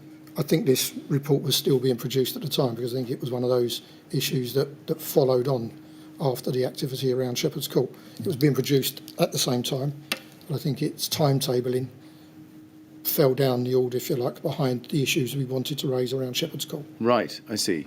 So nobody thought to put the issues in parallel and write a single letter to the local authorities, not only warning them about spandrel panels and facade schemes, as we've seen, but also about the risks posed to occupants by potentially defective compartmentation. I think the letter suggesting that there is a need to review your risk assessments puts in place the same measures that you need to consider this risk that we've now been made aware of with your wider risk assessment process. And as I say, the risk assessment process does consider the holistic risk to the building and the associated hazards that building may present. But isn't the problem with that Hammersmith and Fulham themselves only have a relatively limited pool of empirical evidence to go on, but you as the Brigade for the whole of London, some 30-odd authorities, have much more?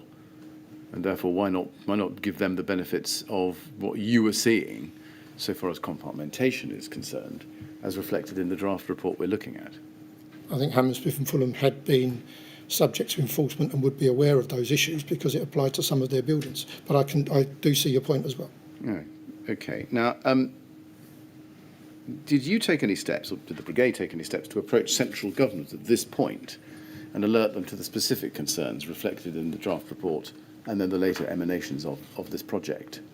I think the intent of this report was to seek corporate support for an ask into central government to clarify these particular issues in terms of the flat walls, ceilings and floors. I think the work that we sought to undertake after Shepherd's Court was to build the evidence basis on a very targeted area of work to try and support the earlier attempts for the clarification of the guidance around external walls. Did anybody think to seek urgent clarification from the DCLG that external walls did fall within, or didn't, but clearly didn't, fall within the scope of the RRO?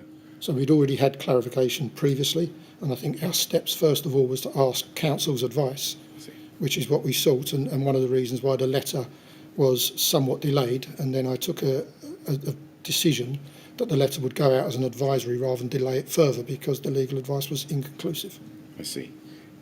Was any thought given to urging on central government this question, that whether or not, or the solution to this question, whether or not the external wall fell strictly within the scope of the RRO, any risks presented by the use of combustible cladding would inevitably fall to be assessed by the responsible person because of the dangers posed to people in other parts of the building who were on the premises and therefore undoubtedly within the scope of the RRO? No, I don't think that specific question was asked, no. Do you know why not? Again, I think the approach to government is about building the evidence base for the ask as opposed to posing questions to which I suspect the response would have been to point us to previous guidance found. So without new evidence to try and prompt a different response, I think it's fair to say previous attempts had pointed to exactly that requests had been met with restating a position that was already known. Yes, that is a fair observation, but given the development of the thinking contained in this draft report, did you or Andy Jack or anybody else within the Brigade think of going back to Louise Upton at the DCLG, or anybody else at the DCLG for that matter, asking her to reconsider her advice on this issue, which had been contained in her 6th of February 2013 letter to Ron Dobson? No, as I said, I think this particular report was seeking the corporate support to ask the question in relation to this, and the further work was to gain the evidence to ask again with a body of evidence to try and sway that opinion in terms of giving proper and full consideration to what was a concern around the guidance. I see. So I think in a nutshell, the answer to my question is yes, but it was a work in progress. Yes, I think that's a fair. Right. Was Ron Dobson aware of this draft report? Do you know? I'm not aware whether he was or not. I mean, this was around the time that we were transitioning to a new commissioner at the end of 2016 and to a new director of ops, I think in March 2017. Yeah. Did you? So at what point they crossed over, I'm not sure. Do you remember having, or do you remember bringing the topic, the subject of this report, draft report, and the subject of the project that we've seen Mr. Jack refers to at paragraph 61 of his witness statement, to the attention of AC Cotton as part of her preparations to take on the role of Commissioner from January 2017? No, it would have been, in terms of my discussions, would have been with the Director of Operations around the work that we were progressing and why we were undertaking that work in the way that we were. Who was that at that time? That would have been Dave Brown up until, I believe, March 2017. So at the time at which the letters went out to the local authorities, that was in the time that Danny Cotton was Commissioner and Tom George, by this stage, was the Director of Operations. Yes. Now, coming back to the question of compartmentation failures in buildings and the extent to which that was a recurrent or generic problem, you referred last week to a report produced by Adrena Parkin-Coates, I think we've got the name right, yes, that you remember being produced shortly before you became Head of Fire Safety. And you said it was in the Assistant Commissioner's in-tray when you began that role in March 2016. Now, I'd like just to look at that with you. It's LFB 000025654.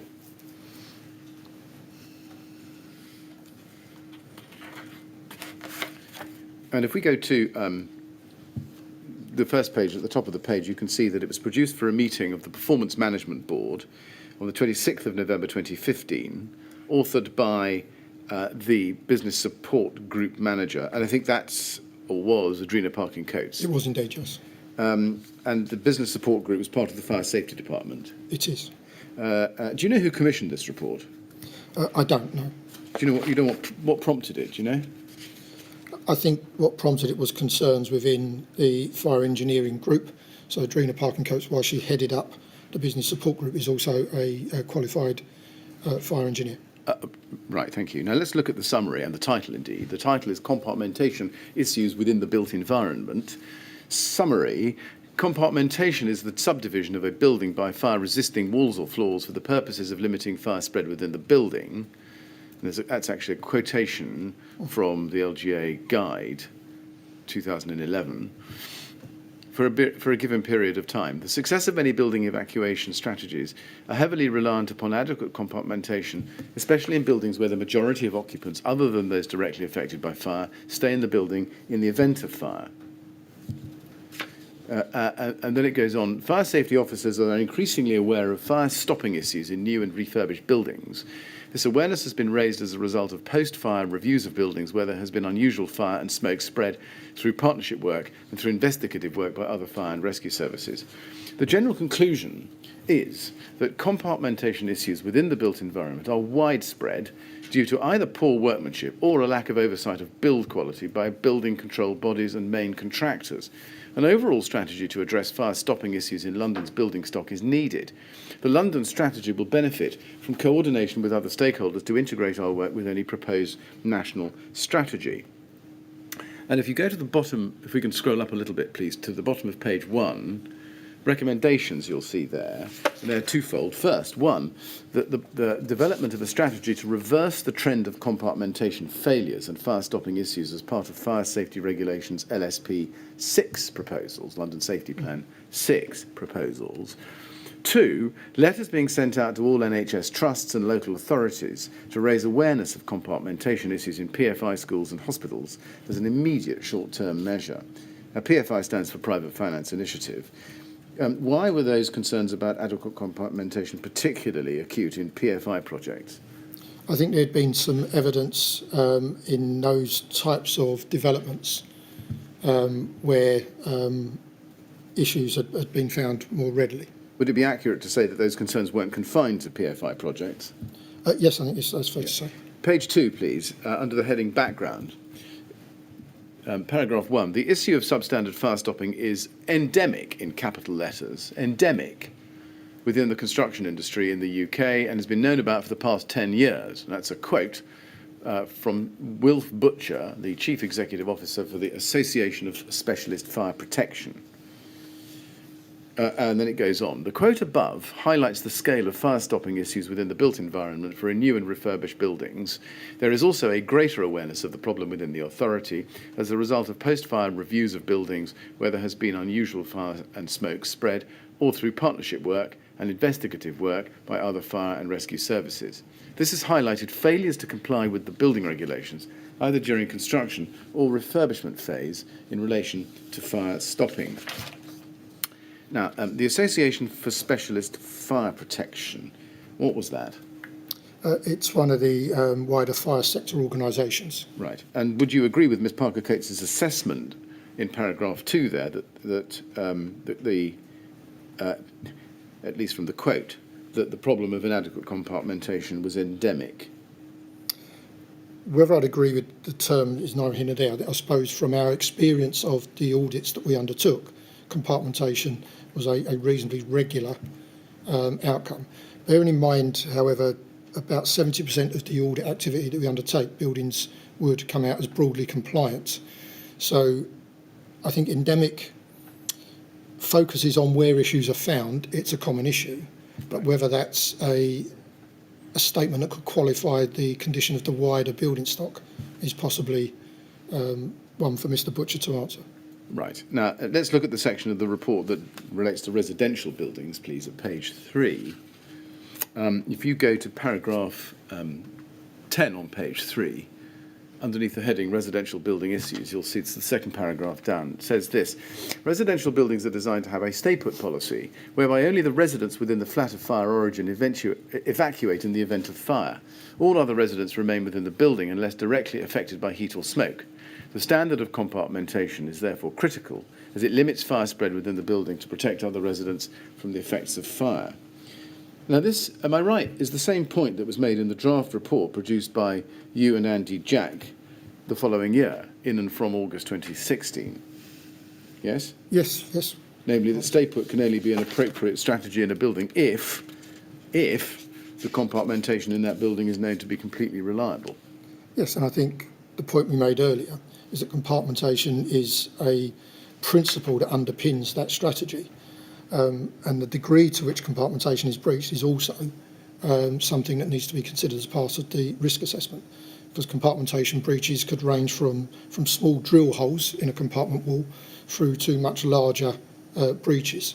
And so it's not just about the compartmentation, it's also the position and the extent of those compartmentation breaches, and their impact on escape routes in a building is also a critical factor for consideration in terms of the overall risk assessment. Now, the report goes on to consider 2 important case studies, as she refers to them, on page 3. And you can see London case study 1, national case study 2, if you scroll down. Mm-hmm. You can see it down there. London case study is a fire in Bush House, Baker Road, Woolwich, in the basement parking area. And it continues. The fire penetrated into a service shaft which rose vertically through all floors of the 6-storey building. Fire and combustion products spread from the service shaft into other parts of the building, even though the service shaft should have been constructed to prevent this. This resulted in a number of occupants of the building not being able to escape from the building, as smoke had spread to the sole escape route from the building. 3 residents were rescued from the balconies of their apartments. This building is one of 3 built by the same developer, Countryside Properties, and had been given building control approval by NHBC in 2006. The 2 other buildings on the site were under construction at the time of the fire. The authority prosecuted Countryside Properties, and that talks about that. And then it goes on. The building control body, NHBC, were also scrutinised, however, due to inadequate evidence gathering at the time of the incident, prosecution proceedings were not pursued. As a result of this fire and other incidents around this time, and I should just pause to say that was a fire in February 2007, the authority engaged with key stakeholders at the highest level. The Commissioner held a meeting on the 21st of April 2010 to discuss the authority's concerns. A Commissioner's briefing note for the meeting is attached in Appendix D. And I'm going to go to that in a moment. As a result of these discussions, it was agreed with NHBC that they would engage in national training sessions in association with CFOA to raise awareness of fire-stopping issues. This was rolled out in 2011. Now, first, would you agree that the point that appears to be made here is that incidents such as this raised concerns about why buildings were being constructed with such inadequate compartmentation in the first place, and then why that wasn't picked up as part of the building control approvals process? Yes, I think that is the point of the paper. Yes. And if we go to page 28 in this document, sorry, paragraph 28 in this document, let us look at that, page 5.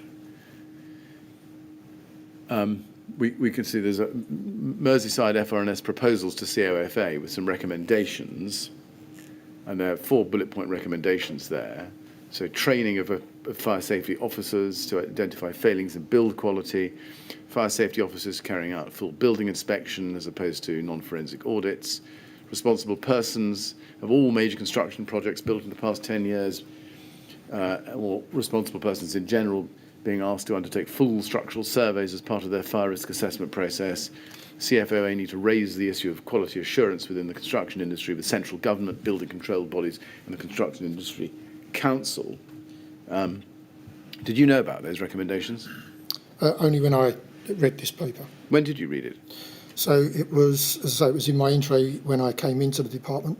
In fact, the version we've got here isn't the final version that went through my principal management board. because one of the observations was it was part of me gaining a wider understanding of the reference I'd been given. It prompted a conversation, and I think I also asked for the paper to be redrafted with some local actions that we could do in LFB as well as simply pushing the issue nationally. In terms of, so for example, the full building inspections carried out by inspecting officers.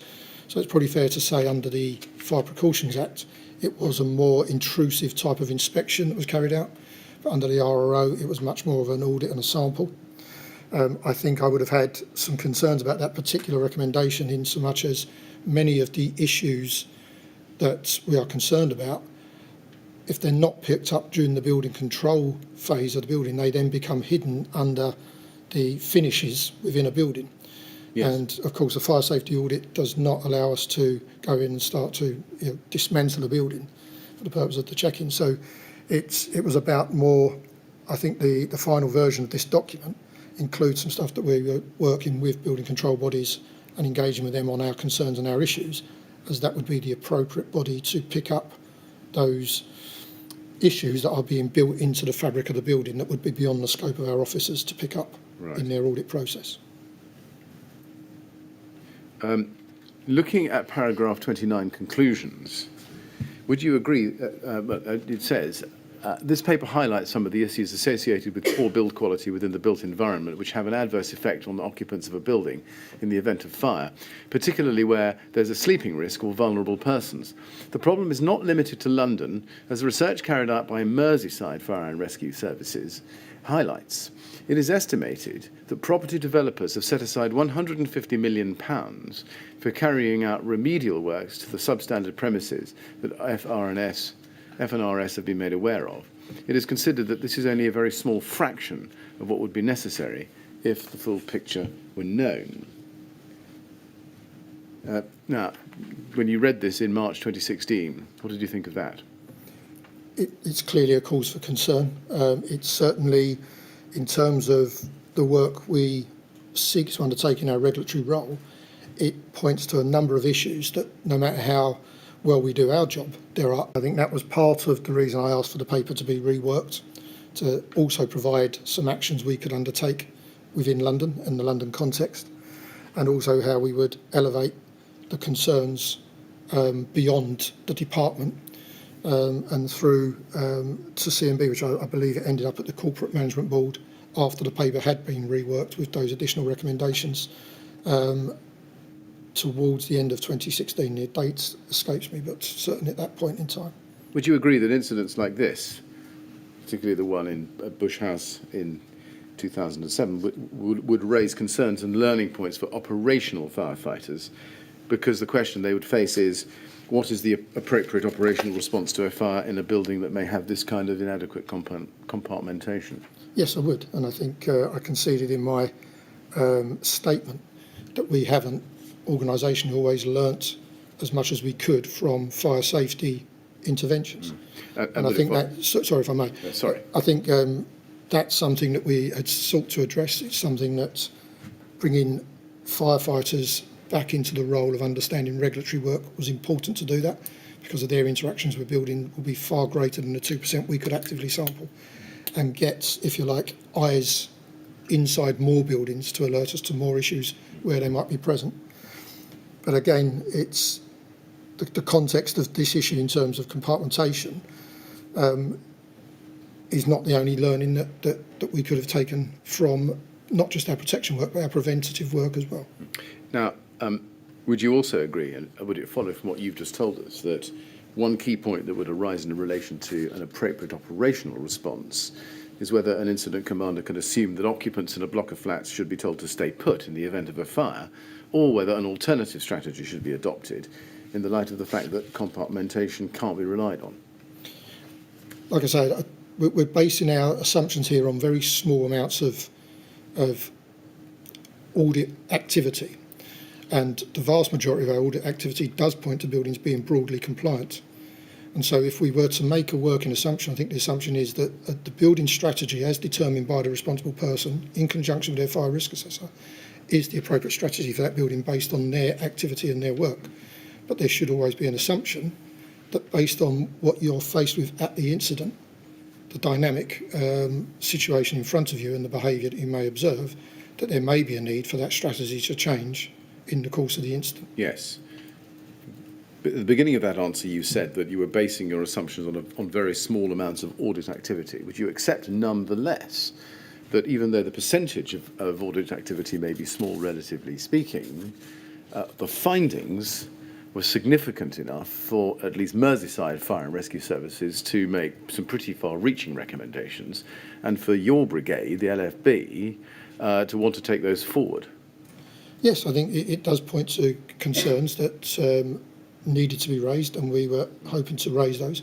But again, in the context of that audit activity, I think what you're suggesting is whether or not there should have been a wider policy position that didn't support or accepts they put maybe a strategy to be adopted. But I think from the limited audit that we did undertake, the vast majority of buildings turn out to be broadly compliant. And so you could actually turn it around the other way and simply say that that supports the strategies in place more than it doesn't.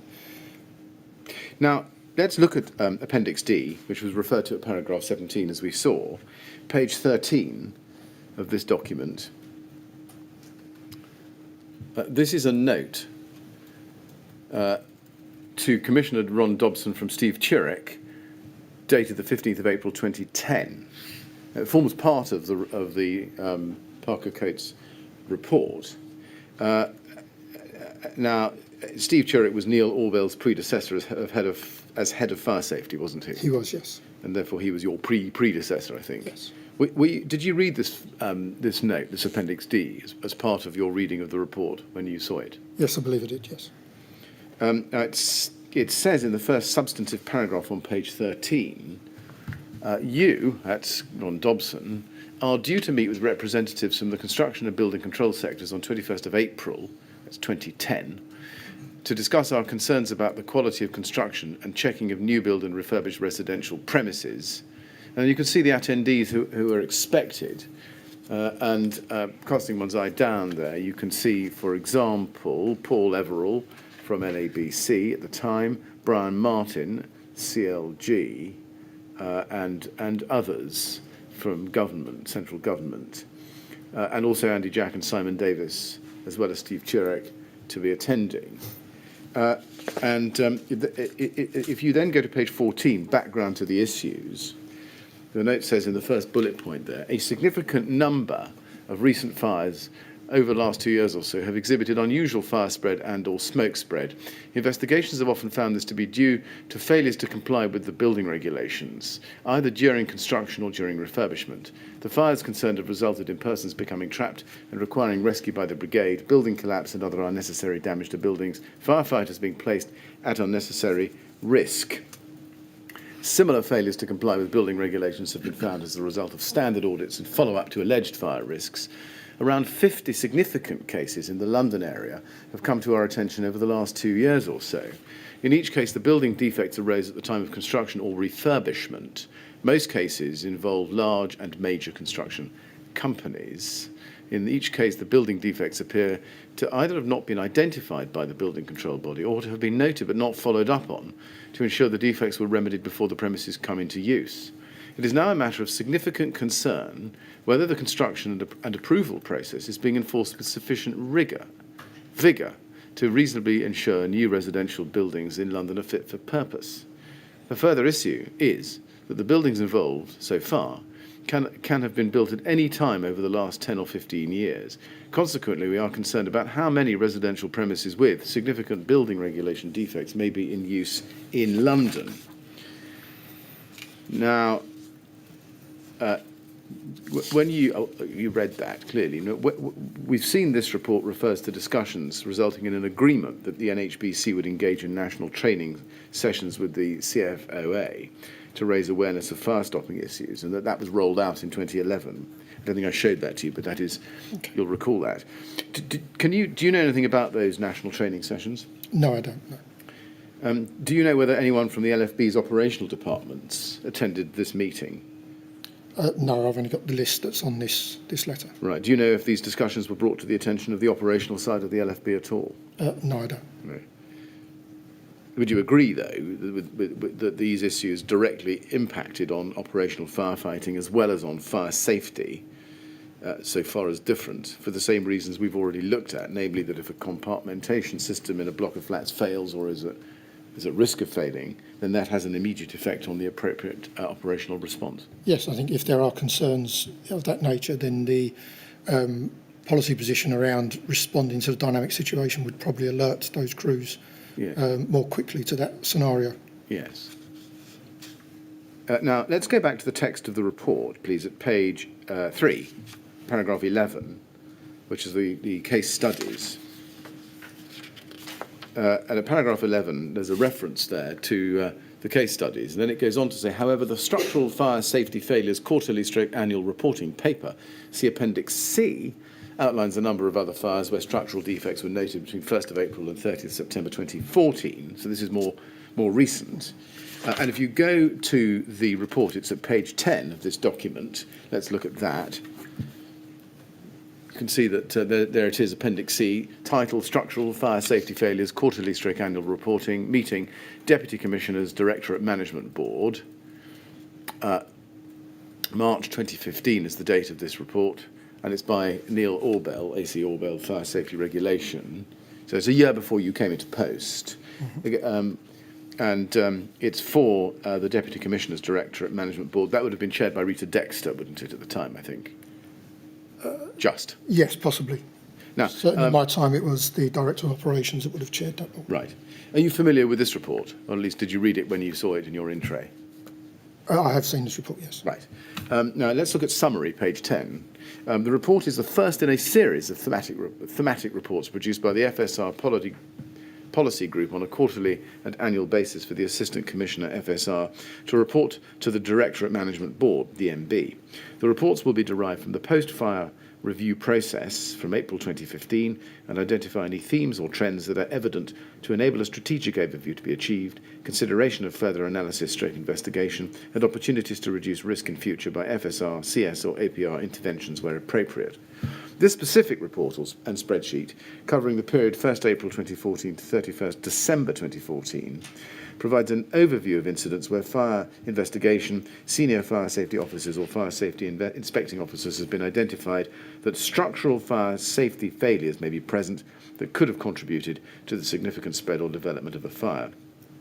It identifies who has been advised of the structural failures, what remedial action has been subsequently undertaken by them, and recommendations for further action by LFB as appropriate.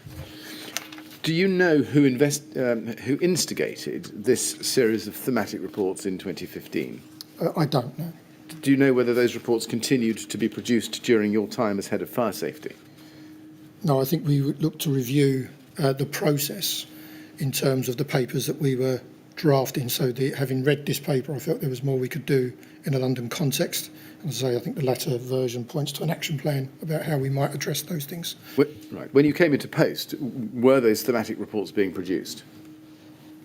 I don't recall seeing one that was recent when I came into post, but that doesn't mean it didn't exist. Right.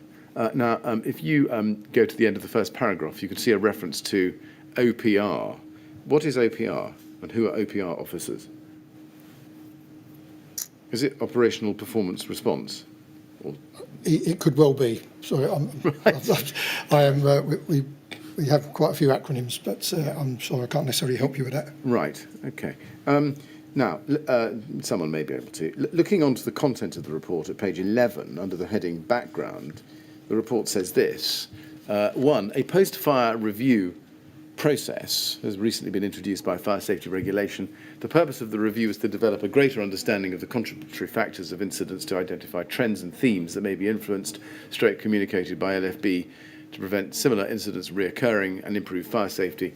These outcomes may influence future FSR and community safety initiatives. One of the categories of incident, this is paragraph 2, one of the categories of incident that will generate such a review is those where serious structural issues have played a significant part in the spread or development of a fire. The review is intended to identify breakdowns in consultation or scrutiny processes.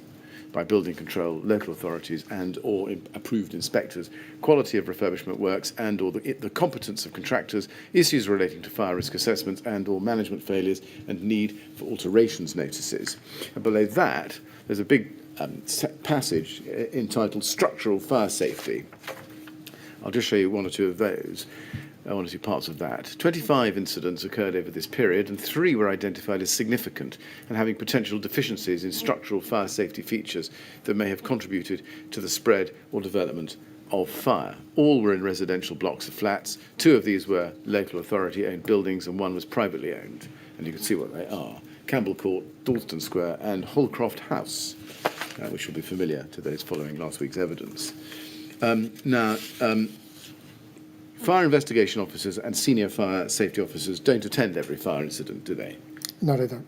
And even where SFSOs attend, as I think you told us last week, it's not unusual for them to be assigned a different role, an operational role in the course of the incident. Yes, that's correct. So how realistic was it to expect incident commanders to discuss potential structural defects with fire safety personnel on the fire ground? I think the process that's in place is that if a fire safety officer is used, then they can request another officer. I think also we can't overlook the work of our fire investigation teams who have an understanding now of regulatory fire safety and would, in the course of their duties, alert the incident commander where they thought there may be issues that warranted further investigation from fire safety. But did it in fact happen as a matter of practice that during an incident there'd be a discussion between the incident commander and a fire safety or structural professional? Or was My expectation is where there was a need to, it would happen. Right. The process is there to make that information and that expertise is available. What I can't speak to is whether every incident commander took advantage of that opportunity, because I'm not at every incident. Right. Can we look at paragraphs 13 and 14 on page 13 of this document, which forms part of the Adrena Parker Coates report? If you go to that, that's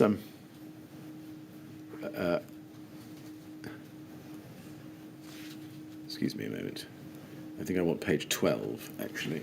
My mistake. Page 12, at the very end of this appendix. Paragraphs 13 and 14. However, although not all are likely to pose sufficient risk to warrant an entry on ORD, that's the Operational Risk Database, it currently appears that even the more critical structural defects are not being identified as potential risks and entered onto the ORD. A review of the current policies, template and instructions for the station notification forms and PRA forms used by OPR has identified that these risks are not well explained. It is recommended that FSR officers develop with OPR officers additional guidance to ensure that all staff are aware of the risks and relevant priorities for notification and recording on ORD. Now, is the reference to the current policies there a reference to policy 784, which is the LFB's policy on notification of fire safety information? That would be my assumption, yes. And is the reference to station notification forms, the A form and B form that we saw last week with Ms. Dexter? Yes.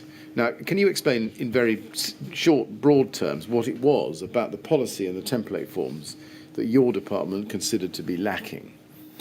In terms of this report, no, but certainly I can reflect on my own review of that, and I think we touched on it last week, that I felt the performance was patchy in that regard. There were, in different areas where there was more operational expertise inside the fire safety department, it was more likely that they would be attuned to the issues that would be of concern to operational firefighters, and therefore more notifications would be made. And similarly, I think from stations, depending on how good their liaison and close working was with their fire safety colleagues, would determine whether or not there was sufficient interchange. It was one of the factors when I took over the department and did an assessment, if you like, of where I felt protection sat in the overall organisation. And as part of my leadership role, championing the need for protection to have a higher status and support was about introducing the fire safety regulation training for firefighters, and equally for our inspecting officers to be given an awareness of station-based activity and the sort of information that firefighters may need as part of that. implementing the policy and changing the policy will have a limited effect if, in my view, we haven't invested in the people to help them with their understanding of those issues. And just building on that, in relation to the recommendation that FSR officers develop with OPR officers additional guidance, you can see that. Whose benefit was that for? Was it both for operational personnel and fire safety? I've been very clear, and so would colleagues in fire safety. Fire safety is as much about firefighter safety as it is around residents and those people who live, work and play in buildings. So it's of mutual benefit because my firm view is that we do everything we can to prevent fires. We then do what we can to ensure buildings behave for our protection activities, and then as a last resort we should be responding. But we need to be able to respond in the most appropriate way and the most informed way. So it's mutual benefit is the short answer. Yes. But the additional guidance referred to in paragraph 14, I think you're accepting, was for the benefit, or as much for the benefit of operational officers as it was for the fire safety department. Yes, I think that guidance points to providing station-based personnel with a better understanding of the issues that they might reasonably notify fire safety of. I think what we've developed, or what I started to develop since then, was a stage on from that and actually give station-based personnel training in basic regulatory fire safety aspects such that they can undertake building safety checks and, as I said earlier, improve our knowledge and awareness of issues in the built environment. Do you know whether that additional guidance was in fact developed? I don't know. Do you know whose responsibility it was to ensure that the information referred to here, potential defects, structural defects, were captured on the ORD? So normally entries on the operational risk database are entered by station-based personnel. Normally station manager has oversight of the records for their particular station. Yes.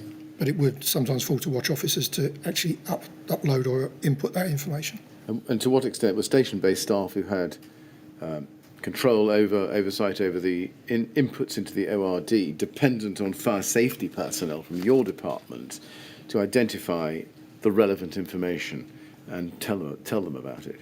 I think that's the purpose of the notification form, is to point to the issues for them then to have the understanding and carry out whatever local actions were appropriate. So it's back to that we discussed on Thursday. Yes, we discussed. Now there's a third report, I think, or at least a further report, based on the 2015 report, which is at LFB 50155. If we can just go to that.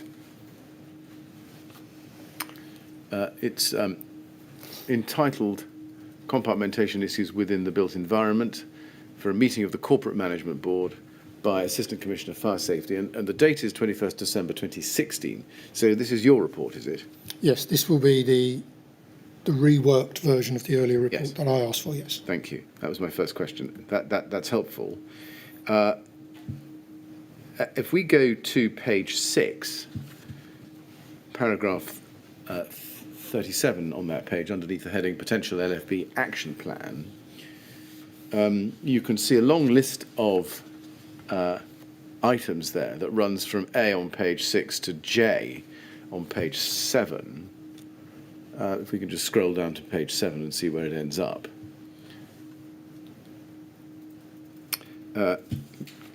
Let's just look at the earlier ones in the list at page 6.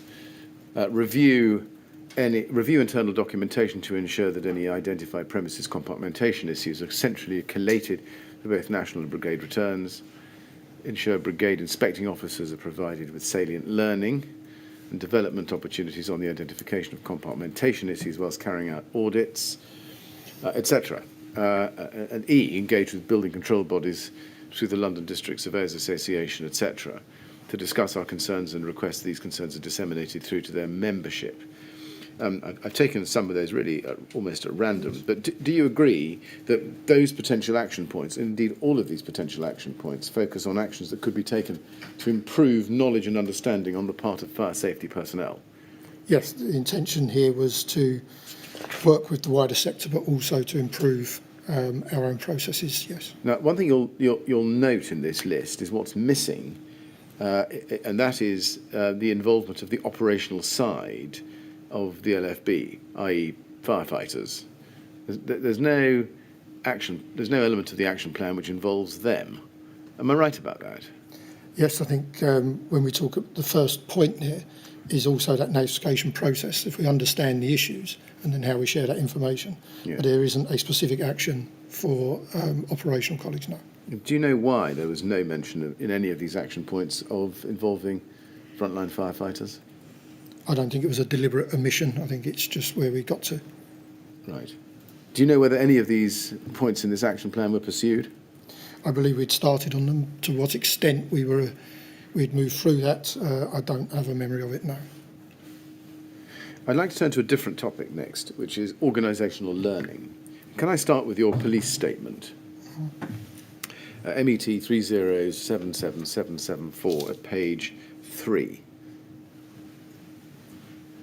And I'd like to look at the third paragraph on that page.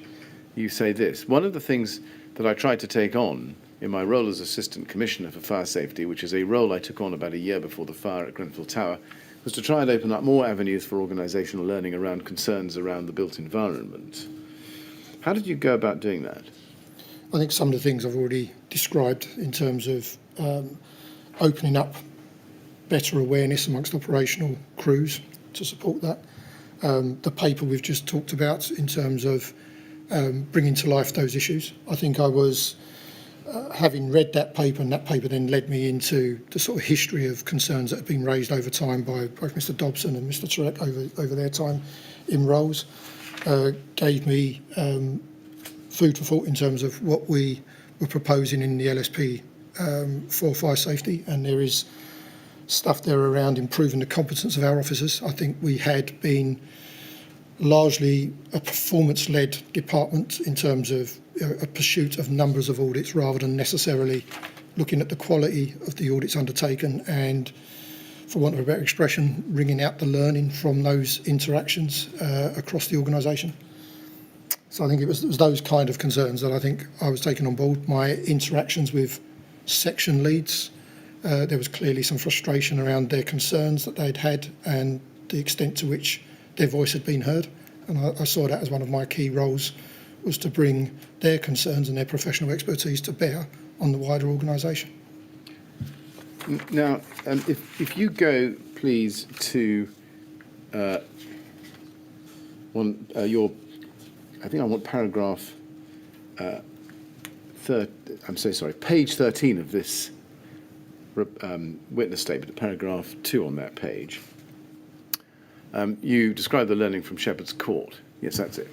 And you say this: however, in terms of the learning from Shepherd's Court, I made a proactive effort to communicate both externally and internally through the available mechanisms to get the learning out. I recognise that there are other competing priorities, and the board making decisions for operational news have to take those into account. Whether the whole process had taken place and this issue had been considered prior to the fire at Grenfell Tower, or whether it was not prioritised at the time because there were other issues they felt were more pressing or relevant, I do not know. A frustration within the LFB and the fire service nationally is that learning is not shared quickly enough at times. Sometimes this is due to legal processes that need to take place, but other times this is not a factor. My personal determination was to get the message out, and I made every effort to do so. Now, was legal process an issue within the learning from Shepherd's Court? No, I think I was referring to some historical incidents in London that weren't necessarily fire safety based, but from which there was legal processes that prevented learning being disseminated across the organisation. And are you talking about learning from previous incidents? Yes, the particular one I had in mind when I discussed that was the tragic loss of 2 firefighters at Bethnal Green. The Bethnal Green, July 2004? I believe that was the date. Yes. And are you talking here about sharing learning both internally and externally? I think my frustration was about the internal learning, because there were critical issues there for firefighter safety.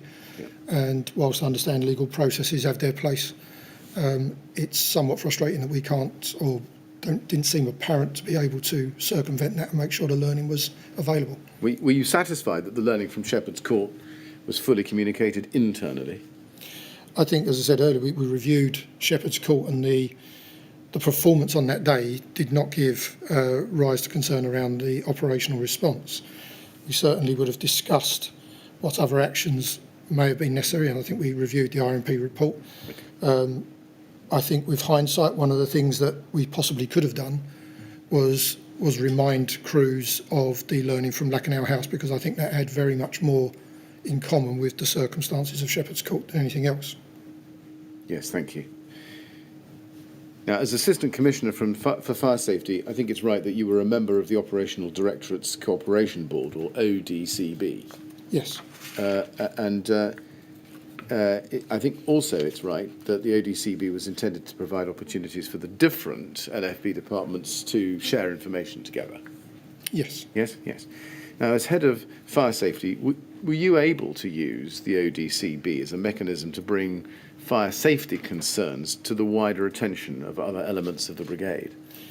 I think that was the intention of it. I think when that board was first set up, there was a discussion around whether or not fire safety would sit on that board or the working group board, for want of expression, whose name I forget, where issues were raised for initial discussion and then elevating to the board if they were going to be progressed. And as head of fire safety, were you successful in using the ODCB to bring these concerns to wider attention within the LFB? I can't think of any particular issue during that initial time that I would have raised.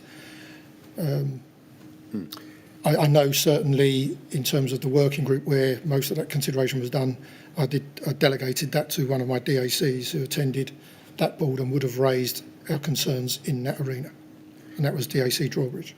Now, can we go back a page in this statement, please, to page 12, and look at the first paragraph on that page? You say in the second line, in my experience in the LFB and the role of Assistant Commissioner for Fire Safety, I think it would be fair to say that issues raised through fire safety are not always at the top of the list. I think that all fire and rescue services have not necessarily fully valued the learning that can come through protection and prevention routes. It is normally driven by the response element, which is the largest part of the job. So while Shepherd's Court revealed some external fire spread, it was not hugely dramatic or spectacular. It did make the news because it was unusual, but fortunately no one died. Whilst this should not be a metric for learning in incidents where that happens, it can drive or focus people's attention. The issues were very technical in their nature, delamination of buildings exposing an internal flammable core. While it sounds technical and geeky, it has huge implications for firefighting tactics. Part of my role now is to try and improve the National Fire Service's acceptance of learning through that route.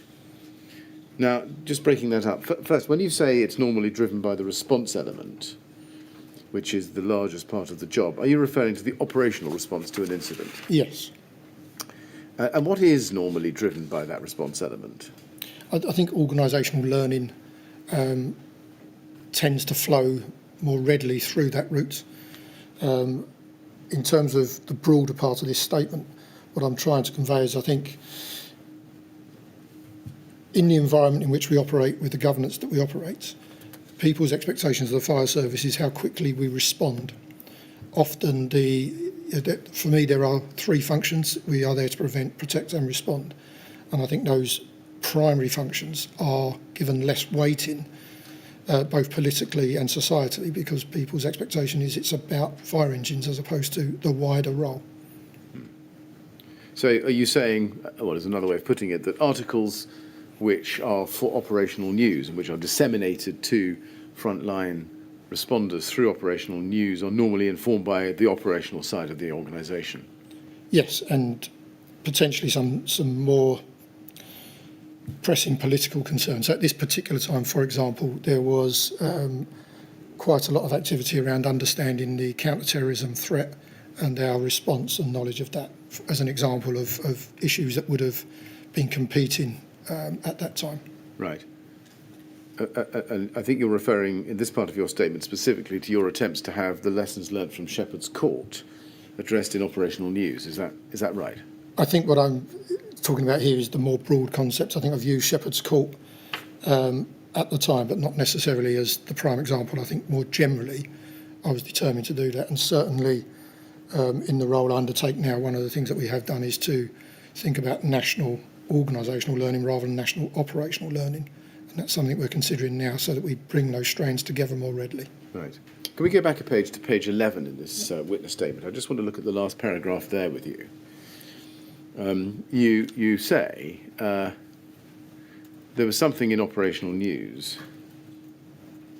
I'm sorry, at the foot of the page. You referred in the previous paragraph to something in operational news in August 2018 about high-rise firefighting. That's, of course, post-Grenfell. In the last paragraph, you say this: in terms of what we tried to do for the Shepherd's Court learning in operational news, it would likely have been one of my direct reports who put this issue forward.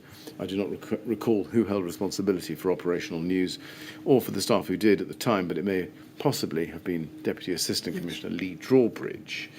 Now, you didn't sit, I think, on... Well, you did sit on the Operational Directorate's Coordination Board, and therefore I think one of its main functions was to determine what should go into operational news, yes?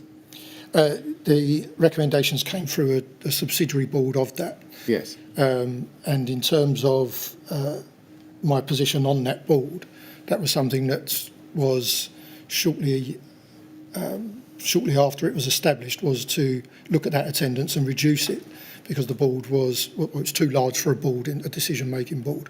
And so our input substantively came through the subsidiary board of OCDB. Right, but wasn't one of the core functions of the ODCB to decide what themes, what learning, what lessons should go into operational news? It was to receive the recommendations and then provide challenge if there was others. Right. Can we take it from your statement that you didn't raise the Shepherd's Court fire at any of the ODCB meetings that you attended in and after August 2016? No, I think the issues were raised more through the PRC process and the learning that would come from that, in terms of whether or not there was space to get information into operational news. And I think you said it was August 18, but actually I now know that to be August 19, so just as a point of clarification. And I think when that item did finally go into operational news, it talked obviously much more broadly from the events of both Shepherd's Court and then what had subsequently taken place at Grenfell Tower, and considerations of what was happening in the wider building environment around residential high-rise, in terms of those buildings that were changing their evacuation strategy as a result of what was now known to be on the outside of their buildings and the risk that posed. Right. I mean, why didn't you, as a member of the ODCB, raise with the ODCB the need for operational news to carry something about compartmentation or something about external fire spread because of combustible materials, or both? So I'm not sure I was sitting on the board at that point in time. As I say, I think initially when it's first set up, there was a rationalisation of that board. And one of those was that I wouldn't sit on that board at that time, and that we would be represented on the subsidiary board. Right. Let's unless you again, help me with the timeline if you have. I'll try to do that. Let's look at LFB 3040714 then. This is a meeting of the ODCB in September 2016. As you can see from the date, the 23rd of September 2016. And you are in attendance, as you can see from the list. You're the sixth named attendee. Okay, so this is, sorry, I don't think I've quite captured what you saw. So this is our Directorate Management Board. This is not necessarily the board that I was referring to, which was the Training Commissioning Board, and I can't remember the title. Again, with the acronyms, they're very similar, so I apologise. Right. This is our Directorate Board that, yes, I absolutely sat on. Indeed. Right, well, in light of that correction, let's look at the minutes. You can see that you attended. We can spend a little time looking at the minutes if you like, but take it from me that there's no mention here of you raising any of the issues at that meeting that had arisen at Shepherd's Court, let alone any discussion of the tests and early conclusions from the fire.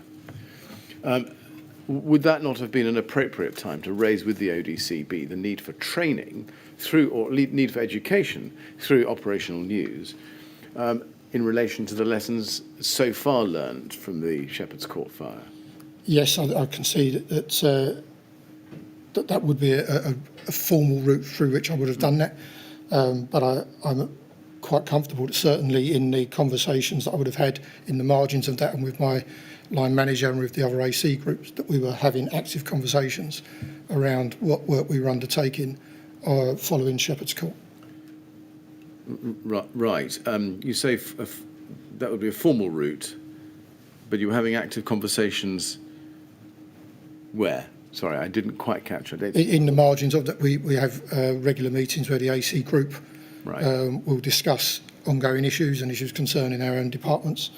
There would have been one-to-one discussions with my line manager, and I, as I say, whilst I can't give you the exact detail or dates of those, I'm pretty certain, given the nature and the size of the issue and the significance it had in terms of the work at that time, that would have been an element that we would have discussed. Yes, but do you accept that, in fact, this would have been the perfect forum in which you could raise with the ODCB the need for operational news to carry a specific Shepherd's Court lessons learned article as soon as possible? Yes, I do accept it, yes. And why wasn't that done? Maybe because I felt at the time we were having discussions elsewhere, but I can see your point that this is the formal board, and so it would have been appropriate to have raised it there as well. Right. Now, would it also not have been the appropriate time to raise your early views that you and Andy Jack had come to about external walls and compartmentation? I think that was a work in progress in terms of how we were developing that paper and the approach to which that was going to move forward. I don't think it's necessarily at the point at which I would raise work in progress without corporate sign-off on what we were about to do at this directorate board, no. To what extent were fire safety issues ever addressed at ODCB meetings, so far as you remember them? I think with growing impact over time. Certainly in my first year in post, one of the core parts of my role as I saw it was to continually champion and push for fire safety to get more airtime, if you like, and to be more represented in the considerations of the wider organisation. Now, let's go back to your police statement, if we can, please, at page 12. I've read this to you already. I'm not going to read it again, but you say in the last part of the first paragraph on that page that delamination, you refer to delamination as sounding technical and geeky, but with huge implications for firefighting tactics. When you refer to issues of delamination of building materials exposing an internal flammable core as having, as you put it, huge implications for firefighting tactics, can you explain what those implications for firefighting tactics were? So I am referring to what happened to the panels at Shepherd's Court, because that's as it was described to me from the testing.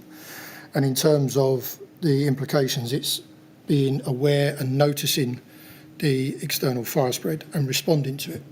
Now, in the case of Shepherd's Court, as I say, the response from the incident commander was as expected. And I believe, I can't evidence it, but I believe that would have been on the learning from the Lakenau House, the package that was delivered there.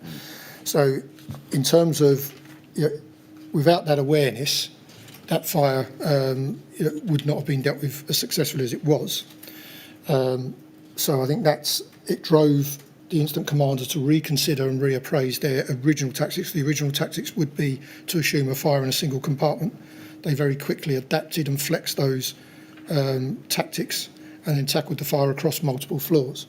So that's the point at which I'd say it has huge implications.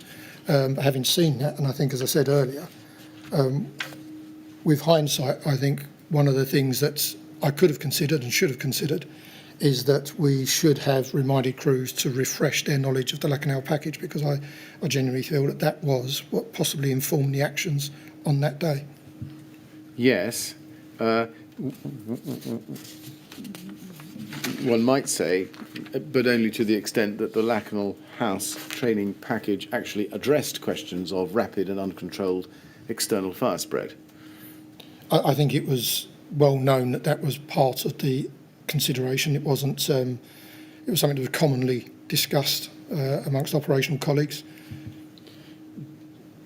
Was it your view at the time that the LFB ought to have been reviewing its high-rise firefighting strategies more generally in the light of what happened at Shepherd's Court, to ensure that all watch managers, incident commanders throughout the brigade across London, could respond adequately and intelligently to uncontrolled external fire spread when confronted with it? I don't think it was necessarily my view. I think it was my view that we would share the information from the incident for consideration in terms of where that should go. As I say, I think with hindsight, I would have pressed a bit more for previous learning to be refreshed. Would one of the huge implications for firefighting tactics that you refer to here be the potential reversal of stay put at an incident? I think that has to be in the consideration of an incident commander, yes. Yes, and would you say that there was perhaps an underappreciation of the impact of such technical issues on practical operational firefighting at the time? I think that's a difficult one for me to give a response to. My personal view is that there was an awareness of external fire spread, because that was evidence from the actions on the day. And I think the policy did allow latitude for incident commanders to assess the need for potentially having to support an evacuation if the situation dictated.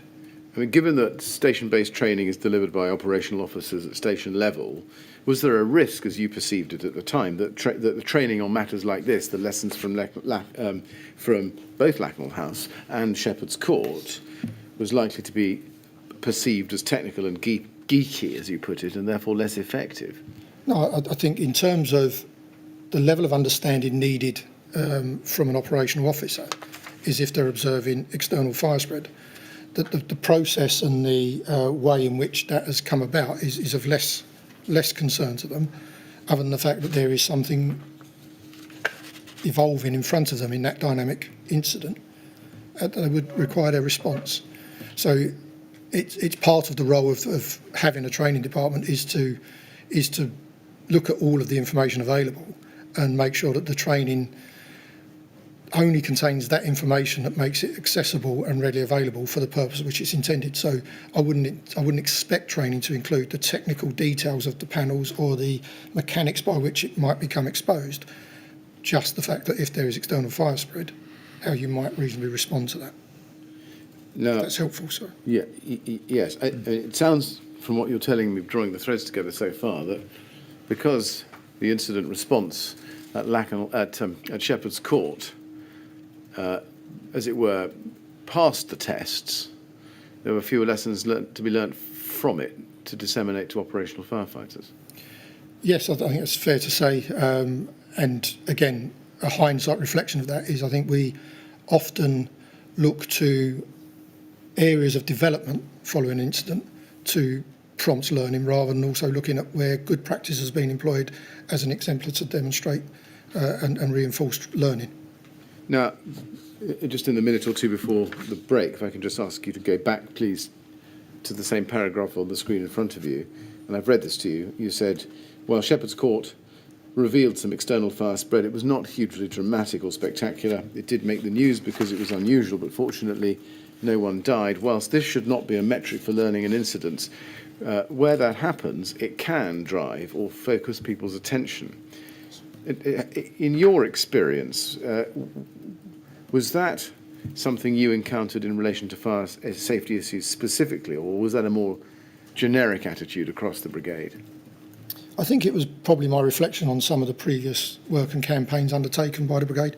I've mentioned it a few times, but I will use it as an example. So the white goods issue, I think there was growing concern around the number of white goods involved in domestic fires from a period probably going back to just after the year 2000, 2004, 2005, there or thereabouts.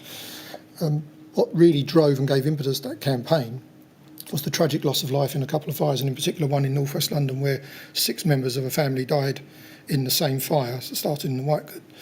And that is what gave real impetus to the sector and the work that we undertook. It shouldn't, like my point being, that should never be the metric. But unfortunately, for the wider community that has interest and investment in these things, it is what brings people's attention. And it's a shame, but I think it is one of those facts that's, it's just a fact in my experience. Well, is that a convenient moment? Yes, I think it is. Thank you. Well, Mr. Daly, I think it's time we had a break. Everyone can get some lunch, so we'll stop there. We'll resume, please, at 2 o'clock. And again, please don't talk to anyone about your evidence while you're out of the room. Thank you. Thank you very much.